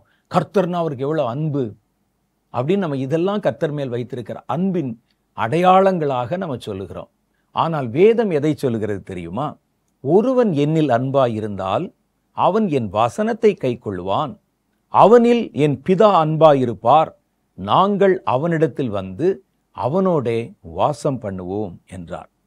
அப்ப கர்த்தருடைய வசனம், கர்த்தருடைய வார்த்தையை கடைபிடிக்கும் போது, கை கொள்ளும் போது, கர்த்தருடைய ஆவியானவர் நம்மில் முழு பொறுப்பை எடுத்துக்கொண்டு பிதா குமாரன் பரிசுத்த ஆவி என்ற ஆழ்த்துவோம். பாருங்க, நாங்கள் வந்து அவனோட கூட வாசம் பண்ணுவோம். பரலோக ராஜ்யமே அவனுக்கு பக்கபலமா இருக்கும். ஏன்னா கர்த்தருடைய வசனத்தை அவன் தன் வாழ்க்கையிலே கடைபிடிக்கிறான். அப்ப இதுதான் கர்த்தருடைய வேதத்தை குறித்த முழுமையான காரியம். நீங்க அடுத்த ஸ்டெப்பு இதுக்குள்ளதான் நீங்க வரணும். கர்த்தருடைய வசனத்தை வாசிக்கணும், தியானிக்கணும். நீங்க வாசித்த தியானித்ததின்படி நடக்கணும். அதிலே உங்களுக்கு நித்திய ஜீவன் உண்டாகும் என்று கர்த்தருடைய வேதம் சொல்லுகிறது. ஏன்னா இதெல்லாம் செஞ்சாதான் நீங்க நிரந்தரமா கிறிஸ்துவுக்குள்ள இருக்க முடியும். இல்லாவிட்டால் ஏதோ ஒரு நன்மை பெறுவதற்காக உள்ளே வந்துட்டு முடிஞ்ச உடனே கொஞ்ச நாட்கள்ல வேற பிரச்சனைகள் வரும்போது உங்களுடைய கவனம் அதுல போய் நீங்க கொஞ்சம் கொஞ்சமா இயேசு விட்டு பின்மாற நேரிட்டு விடும். அதனால நம்ம ரொம்ப கவனமாக இருந்து, கர்த்தர் ஒரு தடவை நம்மை அழைத்து விட்டார், தொட்டு விட்டார்னா அந்த உறவை நீங்கள் பலப்படுத்தி கொள்ள முயற்சி பண்ணணும். தேவை வரும்போது மாத்திரம்தான் அவர்கிட்ட வருவேன், பிரச்சனை வந்தா வந்து கத்துவேன், கதறுவேன், அழுவேன், பொருத்தனை எல்லாம் பண்ணுவேன், நீங்க மாத்திரம் இதை செஞ்சுட்டா நான் அதை செஞ்சிருவேன், இதை செஞ்சிருவேன்னு சொல்லுவேன். அதெல்லாம் ஒன்றும் கதைக்கு நடக்காது. நீங்கள் கர்த்தரோடு கூட நெருங்கின தொடர்புல ஒரு தடவை கர்த்தர் உங்களை தொட்டு விட்டால் நீங்கள் அவருடைய கையை எடுக்க விடவே கூடாது. அந்த உறவிலே நீங்கள் எப்பொழுதும் உங்களை புதுப்பித்து கொண்டே இருக்கணும், அதில் வளர்ந்து கொண்டே இருக்கணும். அதற்கு உதவி செய்வதுதான் வேத தியானம், வேத புஸ்தகம். வேத அறிவில்லாதவங்க தான் சுலபமாக ஏமாற்றப்பட்டு போறாங்க. ஒருவர் ஒரு உபதேசத்தை பண்ணுகிறார், அது எதுக்கு பண்றாருன்னே உங்களுக்கு தெரியாது. அவர் சத்தத்தை உயர்த்தி பேசிட்டார்னா ஏதோ ஆவியானவர் பேசிட்டார் பாருங்க எவ்வளவு ஆவேசமா பேசுறாருன்னு நம்பிடக்கூடாது. ஆடம்பரமா நின்று பேசிட்டார்னா அது உண்மை என்று நம்பிடக்கூடாது. இன்னும் சிலர் நுனி நாக்கில் இங்கிலீஷ்லாம் பேசி ஏதோ இப்போதான் வந்து வானத்திலேருந்து குதிச்ச மாதிரி பேசினாலும் அதையும் பார்த்து ஏமாந்துடக்கூடாது. மேடை அலங்காரங்கள், ஒருவேளை நிறைய ஜனங்கள் வர்றாங்களே, இவ்வளவு பேர் முட்டாளாவா இருப்பாங்க அப்படின்னு நீங்க நினைச்சு நீங்க அதையும் நம்பிடக்கூடாது. எல்லாரும் என்ன சொன்னாலும் அது வேதத்தோடு பொருந்தி வருகிறதா அப்படின்னு சொல்லணும். திருக்குறள்ல ஒரு குறள் இருக்கு, எப்பொருள் யார் யார் வாய் கேட்பினும் அப்பொருள் மெய்ப்பொருள் காண்பதறிவு. அப்படின்னா என்ன அர்த்தம்? யார் யார் என்ன சொல்ல நீங்க கேட்டாலும் அது உண்மைதானா என்று தெரிந்து கொள்வதுக்கு பேர் தான் அறிவு. சொல்றதெல்லாம் நம்பிடக்கூடாது. ஒருத்தர் சொன்னார்னா அது கர்த்தருடைய பிள்ளைகள் பல பேர் பல காரியத்தை சொல்லுவாங்க. நான் ஒன்று சொல்லுவேன், அவர் ஒன்று சொல்லுவார். அது சரியானது தானா என்பதை நீங்கள் வேதத்தோட பொருத்தி பார்க்கணும். வேதம் உங்களிடத்தில் பிரதானமாய் உங்கள் ஜீவனை குறித்துத்தான் அதிகம் கவலைப்படுகிறது. நீங்க நித்திய ஜீவனை பெற வேண்டும் என்பதுதான் இந்த வேத புஸ்தகத்துடைய நோக்கம். உங்களை குறித்து கர்த்தர் நகர்த்துகிற விதமெல்லாம் அந்த நித்திய ஜீவனை நோக்கித்தான் நகர்த்துகிறார். அப்ப அவங்க பேசுறது, அந்த வார்த்தைகள் எல்லாம் உங்கள் ஜீவனை குறித்தும் உங்களது நித்திய ஜீவனை குறித்தும் உங்களை ஊக்கப்படுத்தி நடத்துகிறதா, அல்லது உங்களை வச்சு தங்களுக்கு லாபம் சம்பாதிக்க உங்களை மிரட்டி பயமுறுத்தி தங்களுடைய கட்டுப்பாட்டில் வைத்துக் கொள்வதற்காக யாராவது பேசுறாங்களா என்பதை எப்படி விளங்கிக் கொள்வது என்றால் அடிப்படை வேத வசன சத்தியத்தை புரிந்திருப்பதனால்தான். வேதத்தை படிக்காதவங்க தான் சொல்றது எல்லாவற்றையும் கேட்டு விடுவார்கள். நான் என்னை துவக்கத்தில் நான் அப்பதான் வந்திருக்கிறேன், எனக்கு வேதம் முழுசா தெரியாது. ஆனால் நான் சொன்ன மாதிரி ஒன்று படிக்க ஆரம்பிச்சுட்டா 1 மணி நேரத்துக்குள்ள பல பக்கங்களை படித்து விடுவேன். படிச்சுக்கிட்டே இருப்பேன். ராத்திரி படித்து கொண்டே இருந்ததுனால சில நாட்களுக்குள்ளே ஒரு 7 மாதம் 8 மாதத்துக்குள்ள என்னை வழித்தப்ப பண்ணுகிற சில ஊழியர்களை நான் சந்திக்க நேர்ந்தது. அப்போ அவர்கள் பேசின போது அவங்க பார்த்தா நல்ல ஒரு மதிப்பு பெற்றவர்களாக இருந்தாங்க. ஜனங்கள் நடுவிலே மரியாதை பெற்றவர்களுமாக இருந்தாங்க. அப்போ நான் போய் அவரிடத்தில் சந்தித்து, எங்கள் ஊருக்கு வந்திருந்தார் ஊழியம் செய்ய. அவர் என்கிட்ட பேசும்போது என்ன சொன்னார்னா, பரிசுத்த ஆவியின் அபிஷேகம் என்பது எல்லாருக்கும் தேவையில்லை. பாருங்க, நீங்கள் சொல்கிறீங்க அபிஷேகம் பெற்றேன், அந்நிய பாஷை பேசினேன், கர்த்தர் என்னை தொட்டார் அப்படின்னு சொல்கிறீங்க. எனக்கு அதெல்லாம் ஒன்றுமே தெரியாது. ஆனால் பாருங்கள், இன்னைக்கு நான் ஊழியம் செய்து கொண்டிருக்கிறேன், மேடையிலிருந்து பிரசங்கம் பண்ணுகிறேன் என்று சொன்னார். எனக்கு இவர் எங்கேயோ தப்பாக சொல்லுகிறார். ஏன்னா நான் படித்த பைபிளில் வேற மாதிரி இருக்குதே. இந்த அனுபவத்தை பற்றி ஒரு சபை ஆரம்பிக்கும் போதே அப்படித்தானே இருக்குது என்று நான் தெரிந்து கொண்டேன். அப்போ இதுதான் என்னுடைய வாழ்க்கையில் நான் வாசித்த வேத சத்தியங்கள் என்னை தவறாமல் வழிநடத்துகிறதை புரிந்து கொள்ள முடிந்தது. கொஞ்ச நாளில் உங்களை சந்திக்க வருவாங்க. அவங்க நூதனமான காரியங்களை பேசுவாங்க. நீங்கள் ஒரு பக்கமாக ஒரு சார்பாக பேசுகிற வசனத்தை கேட்டு அவர்கள் சொல்வதெல்லாம் உண்மை என்று நம்பிவிடக்கூடாது. அதுக்கு முறையான வேத தியான பயிற்சி, வேத வாசிப்பு பழக்கம் நமக்கு இருக்கணும். இந்த வேத புத்தகம் 2 பெரும் பிரிவுகளாக இருக்கிறது. இந்த முழு வேதம் இருக்கு பாருங்க, இந்த வேத புஸ்தகம் 2 பிரிவாக இருக்கிறது. ஒன்றுக்கு பேரு ஆங்கிலத்தில் ஓல்டு டெஸ்டமெண்ட், தமிழில் பழைய ஏற்பாடு என்று சொல்லுகிறார்கள். 2வது பகுதி பார்த்தீங்கன்னா நியூ டெஸ்டமெண்ட், புதிய ஏற்பாடு என்று சொல்றாங்க. இந்த பழைய ஏற்பாடு என்பது கர்த்தர் முதல்ல பூமியிலே மனிதர்கள் பாவம் செய்த பிறகு மனிதர்களோடு தன்னை இணைத்துக் கொள்வதற்கு பூமியின் குடிமக்கள்ல ஒரு இனத்தாரை தன்னுடைய ஜனமாக அவர் தேர்வு செய்தார். எதுக்கு தேர்வு செய்தார் அப்படின்னா, கடவுள் மனிதனாகி பூமியிலே பிறக்கணும். அவர் பிறப்பதற்கு ஒரு மனிதனுடைய உதவி தேவை. அவர்கள் இயேசு இந்த உலகத்தில் வருவதற்கு, ஒரு மனுஷர்கள் நடுவில் இருந்து வருவதற்கு ஒரு இனத்தை அவர் தனக்கென்று சொந்தமாய் தேர்ந்தெடுத்தார். அவர்களை என் ஜனம் என்று சொல்லி வேறு பிரித்து அழைத்தார். ஏன்னா அதற்கு முந்தின காலத்துல மனிதர்கள் பாவம் செய்து எல்லாரும் ஏகமாய் கெட்டு போயிருந்தாங்க. நரபலி, விக்கிரகாராதனை, குடிப்பது, வெறிப்பது, விபச்சாரம், பாவம், அவனவன் தன் மனம் போனபடி வாழ்ந்து கொண்டு வந்தான். இதுல எந்த கூட்டத்தின் நடுவிலையும் அசுத்தமான இந்த மனிதர்கள் நடுவிலே பரிசுத்தமான தேவன் வந்து பிறக்க முடியாது. அப்ப கர்த்தர் இந்த பூமியில வரணும்னா அட்லீஸ்ட் ஓரளவுக்காவது தேவனுடைய தன்மைகளை புரிந்து கொண்ட, தேவனுடைய தன்மைக்கு இசைவாய் தங்களை மாற்றிக்கொண்ட ஒரு இனம் அவருக்கு தேவைப்பட்டது. அதற்கு அவர் தேர்வு செய்தது பேர் தான் யூத இனம். யூதர்கள் வழியாக ரட்சிப்பு வருகிறது என்று கர்த்தருடைய வேதம் சொல்லுகிறது. யூதர்கள் என்பவர்கள் 12 கோத்திரத்துல ஒரு கோத்திரமாக அறியப்பட்டாங்க. அந்த யூதாவோடு கூட சேர்ந்து 11 பேர் உடன் பிறந்தவங்க இருந்தாங்க. அதுல 12வதாக யூதா என்பவரும் இருந்தார். அதற்குள்ள இவர் நிமித்தம் மீதி கோத்திரத்தாருக்கும் கிருபை கிடைத்தது. அப்ப இந்த 12 கோத்திரம் கொண்டவர்களை இஸ்ரவேலர்கள் என்று சொல்றோம். அவர்களை கர்த்தர் தான் வருவதற்கான ஒரு இனமாக பரிசுத்தப்படுத்த விரும்பினார். இல்லாட்டா அவன் விக்கிரகத்தை ஆராதிக்கிறான், தீல போய் விழுகிறான், நரபலி கொடுக்கிறான். இதுல எப்படி கர்த்தர் பிறக்கிறது? தான் வருவதற்கு ஒரு இனத்தை ஆயத்தப்படுத்தினார். அந்த இனத்தார் எப்படி இருக்கணும், கர்த்தர் அதன் வழியா பிறக்கணும்னா அவங்க எப்படி இருக்கணும் என்று சொல்லி அவர்களை பழக்கப்படுத்துவதற்கு, அவர்களுக்கு எப்படி ஆராதிக்கணும், எப்படி அவருடைய வாழ்க்கை முறை இருக்கணும், எப்படி அவங்க கர்த்தரை நம்பணும் என்பதெல்லாம் அவர்களுக்கு கற்றுக் கொடுத்து, அவர்கள் எந்தெந்த நியமங்களை கடைபிடிக்கணும் என்பதெல்லாம் சொல்லி அவங்கள பரிசுத்தப்படுத்துறதுக்கும், பூமியின் மற்ற ஜனங்களில் இருந்து வேறு பிரிக்கப்பட்ட ஒரு ஜனமாக அவர்களை காத்து கொள்ளவும் அவர்களை தேர்வு செய்தார். அவங்க இயேசு வர்ற வரைக்கும் எப்படி வாழணும், அவங்க தன்னை எப்படி பரிசுத்தமாக காத்து கொள்ளணும், கடவுள் மேலே எவ்வளவு நம்பிக்கை உள்ளவர்களாக இருக்கணும் என்பதற்காக அவர்களுக்கு சில புத்தகங்களை எழுதி கொடுத்தார். அந்த புஸ்தகத்துக்கு பேர் தான் பழைய ஏற்பாடு என்று சொல்லப்படுகிறது. இன்னொரு புஸ்தகம் இருக்கு, இதே இயேசு பூமியிலே வந்து பிறந்து விட்டார். அந்த யூத குலத்துல, யூத கோத்திரத்துல வந்து விட்டார். அவர் எதற்காக அந்த இனத்தை தனியா வேறு பிரிச்சாரோ அந்த நோக்கத்தை நிறைவேற்றி விட்டார். ரெண்டாவது, இப்ப இயேசு பிறந்த உடனே யூத இனத்தை மாத்திரமல்ல, உலகத்தில் இருக்கிற எல்லா இனங்களையும் தன்னுடைய பிள்ளைகளாக மாற்ற வேண்டும். இது ரெண்டாவது கட்டமா தேவனுடைய சித்தம். முதல்ல ஒரு கூட்டம் பேரு தான் வருவதற்காக, ரெண்டாவது கூட்டம் தான் வந்த தேவன் உலகம் முழுவதையும் தன் பிள்ளைகளாக மாற்றுவதற்கு ஒரு திட்டத்தை வச்சார். அப்ப அதற்கு கர்த்தர் என்ன செய்தார்னா, இவர்கள் இனி வரக்கூடிய ரட்சிக்கப்பட்ட தேவனுடைய பிள்ளைகள் கடைபிடிப்பதற்கும் வாழ்வதற்கும் அவர்கள் பின்பற்றுவதற்குமான பல கட்டளைகளை எழுதி கொடுத்தார். இது முழுவதும் இந்த புதிய ஏற்பாட்டு காலத்துல இயேசுவை பின்பற்றக்கூடிய எல்லாருக்கும் பொதுவானது. அந்த புஸ்தகங்களுக்கு பேர் தான் புதிய ஏற்பாடு என்று சொல்லுகிறோம். இந்த பழைய ஏற்பாட்டு புஸ்தகங்கள் விசேஷமாக யூதர்களுக்குத்தான். அந்த நாட்களில் நீங்க பாருங்க, பழைய ஏற்பாட்டு சத்தியத்தை எடுத்து அவங்க வெளியே யாருக்கும் போய் பிரசங்கமெல்லாம் பண்ண மாட்டாங்க.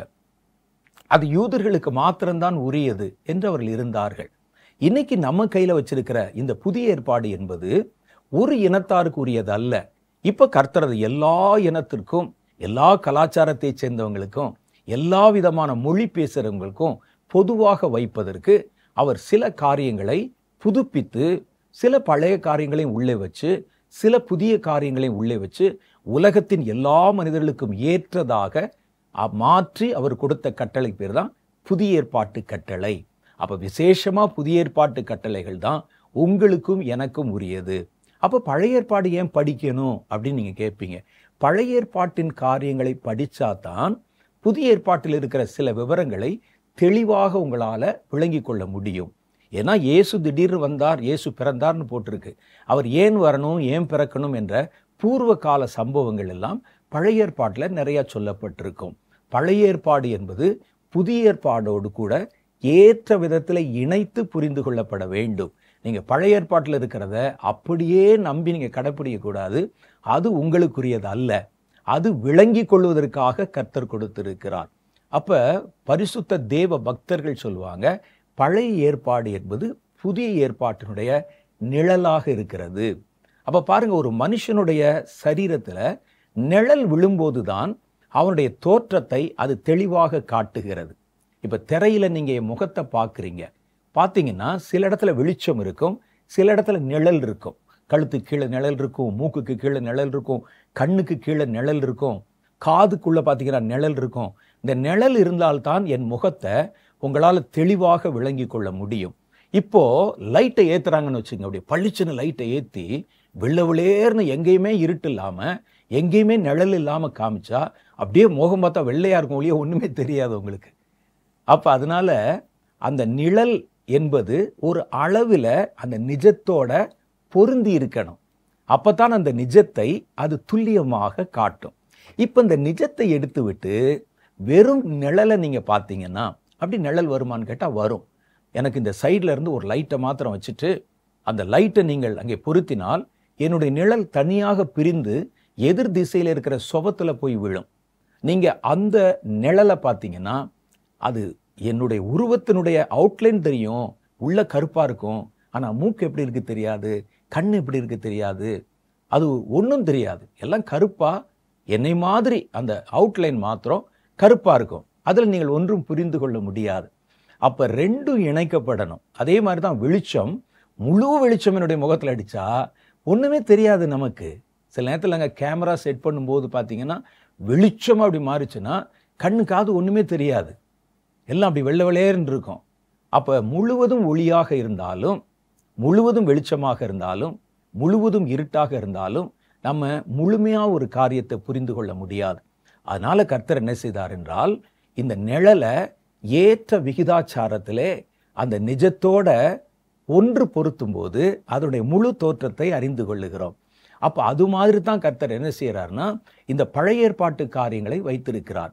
நீங்க புதிய ஏற்பாட்டை விட்டுட்டு பழைய ஏற்பாட்டை மாத்திரம் பின்பற்றினால் அதுல ஒன்றும் உங்களுக்கு பிரயோஜனம் இல்லாம போயிடும். அது புதிய ஏற்பாட்டில் கர்த்தரால தெரிந்து கொள்ளப்பட்டவர்களுக்கு எழுதப்பட்ட சத்தியங்கள், புதிய ஏற்பாட்டு சத்தியங்கள். இந்த சத்தியத்தையுமே நீங்கள் முழுவதும் தெளிவாக விளங்கி கொள்ளணும்னா அதை நிழலோட கூட பொருத்தி பார்க்கணும். அப்படி ஒட்டி பார்த்தீங்கன்னா உங்களுக்கு தெரியும், அவ்வளவுதான். அதை நீங்க முழுசா பின்பற்றக்கூடாது. இன்னைக்கு சில நவீன ஊழியர்கள் பழைய ஏற்பாட்டு காலத்துல தான் தெரிந்தெடுத்து கொண்ட ஜனத்திற்காக அல்லது தேசத்திற்காக கர்த்தர் கொடுத்த கட்டளைகளை இப்போவும் நம்ம கடைபிடிக்கணும். குறிப்பா விருத்த சேதனம் பண்ணணும். அந்த நாட்கள் அவர்கள் ஆட்டு கடாக்களை கொண்டு வந்து பலி கொடுத்தாங்க, பலி கொடுக்கணும். இது மாதிரி காரியங்கள் எல்லாம் இன்னைக்கும் கடைபிடிக்கணும். ஆராதனையில் கொண்டாந்து எக்காலம் ஊதணும். ஏன்னா அந்த நாட்களில் பார்த்தீங்கன்னா ஆராதிக்கும் போது எக்காலங்களை ஊதி பூரிகைகளை ஊதி அவ்வளோலாம் சொல்லுவாங்க. அது பழைய ஏற்பாட்டுக்கு உரியது. புதிய ஏற்பாடு தான் உங்களுக்கும் எனக்கும் உரியது. ஆனால் அந்த பழைய ஏற்பாடு இதோட பொருத்தி பார்த்து புதிய ஏற்பாட்டை நன்கு விளங்கிக் கொள்வதற்காக கொடுக்கப்பட்டிருக்கிறது. புதிய ஏற்பாடோடு பழைய ஏற்பாட்டை இன்ன விகிதாச்சாரத்தில் இணைத்து பார்க்க வேண்டும் என்பதை நம்ம தெளிவாக புரிஞ்சுக்கிறணும். அப்போ 2 புஸ்தகம் நமக்கு இருக்குது. ஒன்று பேர் பழைய ஏற்பாடு, இன்னொன்று பேர் புதிய ஏற்பாடு. இந்த புஸ்தகங்களில் ஓல்ட் டெஸ்டமென்ட் சொன்னனே, பழைய ஏற்பாடு, அந்த பழைய ஏற்பாட்டில் 39 புத்தகங்கள் இருக்கின்றன. 39 புஸ்தகம். புதிய ஏற்பாடு வரும்போதே நடுவில் ஒரு வெள்ளை பேப்பர் வச்சு அதில் போட்டிருப்பாங்க, அடுத்து இயேசு கிறிஸ்து அருளின புதிய ஏற்பாடு. அதிலிருந்து புதிய ஏற்பாடு ஆரம்பிக்கும். அதில் 27 புஸ்தகங்கள் இருக்கின்றன. அப்போ இந்த புத்தகத்தை நம்ம முறையாய் வாசிக்கணும். எதை எந்த விகிதாச்சாரத்தில் வாசிக்கணும்? பிரதானமானது நிஜம் என்பது புதிய ஏற்பாடு.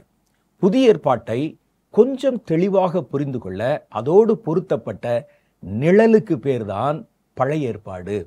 அப்போ இதை அந்தந்த அளவில் அவைகளை உபயோகப்படுத்த வேண்டும் என்பதை நம்ம தெளிவாக தெரிந்து கொள்ளணும். அதனால் அதில் பழைய ஏற்பாட்டு காலத்தில் சொல்லப்பட்டதெல்லாம் அப்படியே கடைப்பிடிக்கணும்னு அவசியம் இல்லை. இன்னும் சிலர் இந்த வேத புஸ்தகத்தை வாங்குங்க அப்படின்னு சொன்னபோது கொஞ்சம் பேர் நீங்கள் சொன்ன உடனே ஒரு வேத புஸ்தகத்தை டவுன்லோட் பண்ணிட்டோம் அப்படின்னு சொல்லுவாங்க. டவுன்லோட் பண்ணது இருக்கட்டும், நீங்கள் அந்த டிஜிட்டல் முறையில் டவுன்லோட் பண்ணுற வேதத்தில் ரொம்ப கவனமாக இருக்கணும். அந்த வேதத்தை ஒருவேளை நீங்கள் அப்படிப்பட்ட நல்ல வேத புத்தகங்களை டவுன்லோட் பண்ணியிருந்தா கூட நீங்கள் அதை எடுத்துக்கொண்டு சபைக்கு வருவது வரவேற்புக்குரியது அல்ல. அதை வச்சுட்டு பாச சொன்னோன்னே அப்படியே பார்க்கறது, அதை அப்படியே ஸ்க்ரோல் பண்ணி பார்க்கறது, இது ஒரு அவசர நேரத்தில் ஒரு பிரயாணம் பண்ணுறீங்க, ஒரு இடத்துல கொஞ்சம் காத்திருக்கீங்க, உங்கள் ஃபோன் எடுத்து நீங்கள் படிக்கலாம். ஆனால் நீங்கள் முறையாக முழுமையாக படிக்கணும்னு சொன்னால் ஒரு நல்ல வேத புஸ்தகத்தை, பைண்ட் பண்ண ஒரு புஸ்தகத்தை கண்டிப்பாக நீங்கள் வீட்டில் வச்சுருக்கணும்.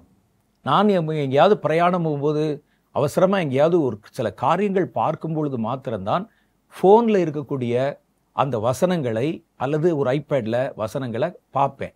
மற்ற நேரம் முழுவதும் வேதாகம புஸ்தகத்தில் தான் வாசிக்கிறேன்.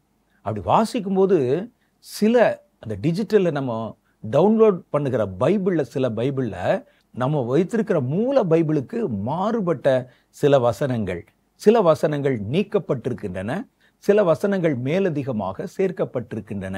சில சமயங்களில் பார்த்தீங்கன்னா அவர்கள் அங்கே உள்ளே வைத்திருக்கிற அந்த வேதத்தை அப்பப்போ புதுப்பித்து கொண்டும் இருக்கிறார்கள். இதெல்லாம் ரொம்ப ஆபத்து. அப்போ அதனால் என்ன செய்யணும், ஒரு மூல வேதாகமம் இருக்கணும். ஒருவேளை நீங்கள் அதில் வாசிக்கும் போது உங்களுக்கு வித்தியாசமாக ஏதாவது தோணுச்சுன்னா இந்த வேதத்தோட ஒப்பிட்டு பார்க்கணும் நீங்கள். அதனால் முழுவதும் டிஜிட்டல் வேதாகமத்தை பயன்படுத்துவது வரவேற்புக்குரியது அல்ல. நீங்கள் நல்லா உட்கார்ந்து முழங்கால் படிக்கிட்டு அல்லது உங்களோட ஜெப அறையில் உட்கார்ந்து பைபிளை விரித்து நீங்கள் படிக்கும்போது அது உண்மையாகவே உங்களோடு கூட இடைப்பட்டு பேசுகிறதை பார்க்கலாம். சர்ச்சுக்கு போகும்போதும் நீங்கள் டிஜிட்டல் வேதத்தை உபயோகப்படுத்த பழகாதீங்க. நாங்கள் போகிற சர்ச்சில் பக்கத்தில் இருக்கவங்க என்னமா செஞ்சுட்டு போகிறாங்க, நீங்கள் அதை செய்யாதீங்க, அந்த பழக்கத்துக்கு வராதீங்க. கர்த்தர் வேத புஸ்தகத்தை எழுதி தந்திருக்கிறார். இதை நம்ம அப்படியே பயன்படுத்துவதற்கு கடமைப்பட்டிருக்கிறோம்.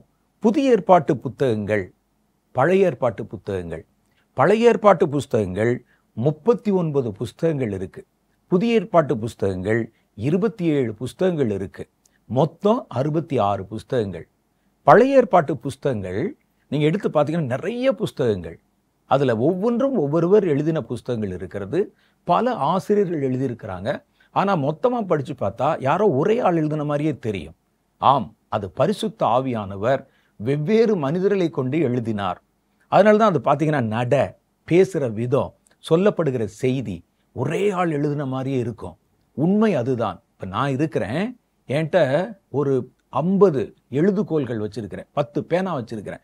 பச்சையில் ஒன்று, சிவப்பில் ஒன்று, மஞ்சளில் ஒன்று. எந்த பேனாவில் எழுதினாலும் எழுதின ஆள் ஒரே ஆள் தான்.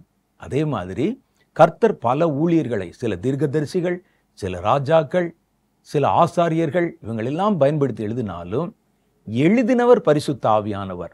அதனால தான் பார்த்தீங்கன்னா ஒரு ஹார்மனியாக இருக்கும். ஒரே மாதிரி அவர்கள் பேசுகிற விதம், எழுதப்பட்ட அணுகுமுறை, ஒரு விஷயத்தை ஒவ்வொருவரும் ஒவ்வொரு மாதிரி சொல்லுவாங்க. நீங்கள் வேதத்தில் பாருங்களேன், எல்லாரும் எழுதின புஸ்தகங்களும் ஒரே மாதிரியாகவே இருக்கும். அதுக்கு காரணம் பரிசுத்த ஆவியானவர் அந்த வேத புஸ்தகத்தை எழுதினார். அப்போ அந்த பழைய ஏற்பாட்டு புஸ்தகம், நீங்கள் கையில் வச்சிருக்கிற புஸ்தகத்தை ஒரு சின்ன அவுட்லைன் உங்களுக்கு சொல்லிடுறேன். பழைய ஏற்பாட்டு புஸ்தகங்கள் 39 என்றேன். இந்த புஸ்தகங்களை நம்ம 5 பிரிவாக பிரித்து கொள்ளலாம். 5 பெரும் பிரிவு. முதல் பிரிவு 5 புஸ்தகங்கள் அடங்கின ஒரு பிரிவு இருக்குது. அதுக்கு பேரு 5 ஆகமம் என்று தமிழ்ல சொல்றாங்க. முதல் 5 புஸ்தகங்கள். இந்த 5 புஸ்தகங்கள் தான் இஸ்ரவேலர்கள், யூதர்கள் தங்களுடைய முழு வேதாகமம் அடிப்படை வேதாகமாக நம்புகிற புத்தகங்கள். இதுக்கு அவங்களுடைய பாஷையில இந்த தோரா என்கிற பாஷை உபயோகப்படுத்துறாங்க. இந்த தோரா என்றால் மூல புத்தகம். இந்த மூல புஸ்தகம் 5 புத்தகங்கள். அதுதான் முதல் 5 புத்தகமாக இருக்கிறது. ஆதியாகமம், யாத்ராகமம், லேவியராகமம், எண்ணாகமம், உபாகமம்.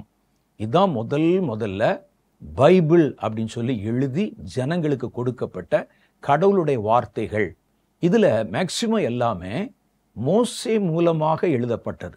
மோசே இடத்துல கர்த்தர் பேசி அவரை கொண்டு எழுதின 5 புத்தகங்கள். இன்னைக்கு வரைக்கும் யூதர்கள், இஸ்ரவேலர்கள் இந்த 5 புத்தகங்களை மூல வேதாகமமாக அவர்கள் பயன்படுத்துகிறார்கள். அதுக்கு ரொம்ப மதிப்பு கொடுப்பாங்க, ரொம்ப மரியாதை வச்சிருப்பாங்க அந்த புத்தகங்கள். நான் ஒரு முறை எருசலேமில் இருந்தபோது, அங்கே எருசலேமில் இருக்கிற அந்த வெயிலிங் வால் என்று சொல்லுகிற அழுகையின் சுவர், அந்த தேவாலயம் இருந்த இடத்துக்கு ஒரு நாள் காலை நேரத்தில், நான் சில நாட்கள் அங்கே தங்கியிருந்தேன். காலை நேரத்தில் நானும் என்னுடைய நண்பர்கள் சிலரும் அங்கே உள்ள வாக்கிங்காக நடந்து போனோம். காலையில் ஒரு 8 மணி இருக்கும், ஒரு 7:30 மணி 8 மணி இருக்கும். பார்த்தீங்கன்னா யூதர்கள் நிறைய பேர் அவர்களுடைய இந்த பாரம்பரிய வஸ்திரங்களை தரித்து கொண்டு, சில பூரிகைகளை ஊதிக்கொண்டு பயங்கர ஒரு கூட்டமாக திருவிழா மாதிரி இருந்தது. என்ன நடக்குது அப்படின்னு பார்க்கறதுக்கு நானும் கூட்டமாக நின்று கொண்டிருந்தேன். அப்போ உள்ளே பார்த்தபோது அங்கே இருக்கிற ஒரு கல் சுவரை விலக்கி, ஒரு குகை இருக்குது அந்த சுவத்தில், அதை விலக்கி அதுக்குள்ளே இருந்து ஒரு புஸ்தக சுருளை வெளியெடுக்கிறாங்க. அது உபாகம புஸ்தகத்தினுடைய ஒரு பகுதி. இதில் என்னன்னா, இது மூல புஸ்தகம், மற்றதெல்லாம் பிரதி எடுக்கப்பட்ட புத்தகங்கள். இது மூல புத்தகம், இதுதான் முதல்ல எழுதின புஸ்தகம். அப்போ இந்த புஸ்தகத்தை வெளியே எடுக்கும்போது எல்லாரும் பயபக்தியா நின்று கர்த்தரை துதிக்கிறார். அப்போ ஒரு பிரதான ஆசாரியர் வந்து அதை பார்த்தீங்கன்னா ஒரு கண்ணாடி பேழையில் வச்சு அவ்வளோ பந்தோஸ்து பண்ணி வச்சிருக்கிறாங்க. ஒருவர் வந்து அங்கே ஜெபம் பண்ணி எல்லாம் பாட்டெல்லாம் பாடி அதை திறந்து அந்த சுருளை எடுத்து ஒரு 4 வசனம் வாசிக்கிறார். அவ்வளோதான். அதுக்கு அவ்வளோ மரியாதை கொடுக்கிறார்கள். யூதர்களை பொறுத்தளவில் இந்த 5 ஆகமம் என்று சொல்லுகிற தோரா தான் அவங்களுக்கு விசேஷமான அடிப்படை வேத புஸ்தகம். அப்போ இது பேரு ஆதியாகமம், யாத்ராகமம், லேவியராகமம், எண்ணாகமம், உபாகமம்.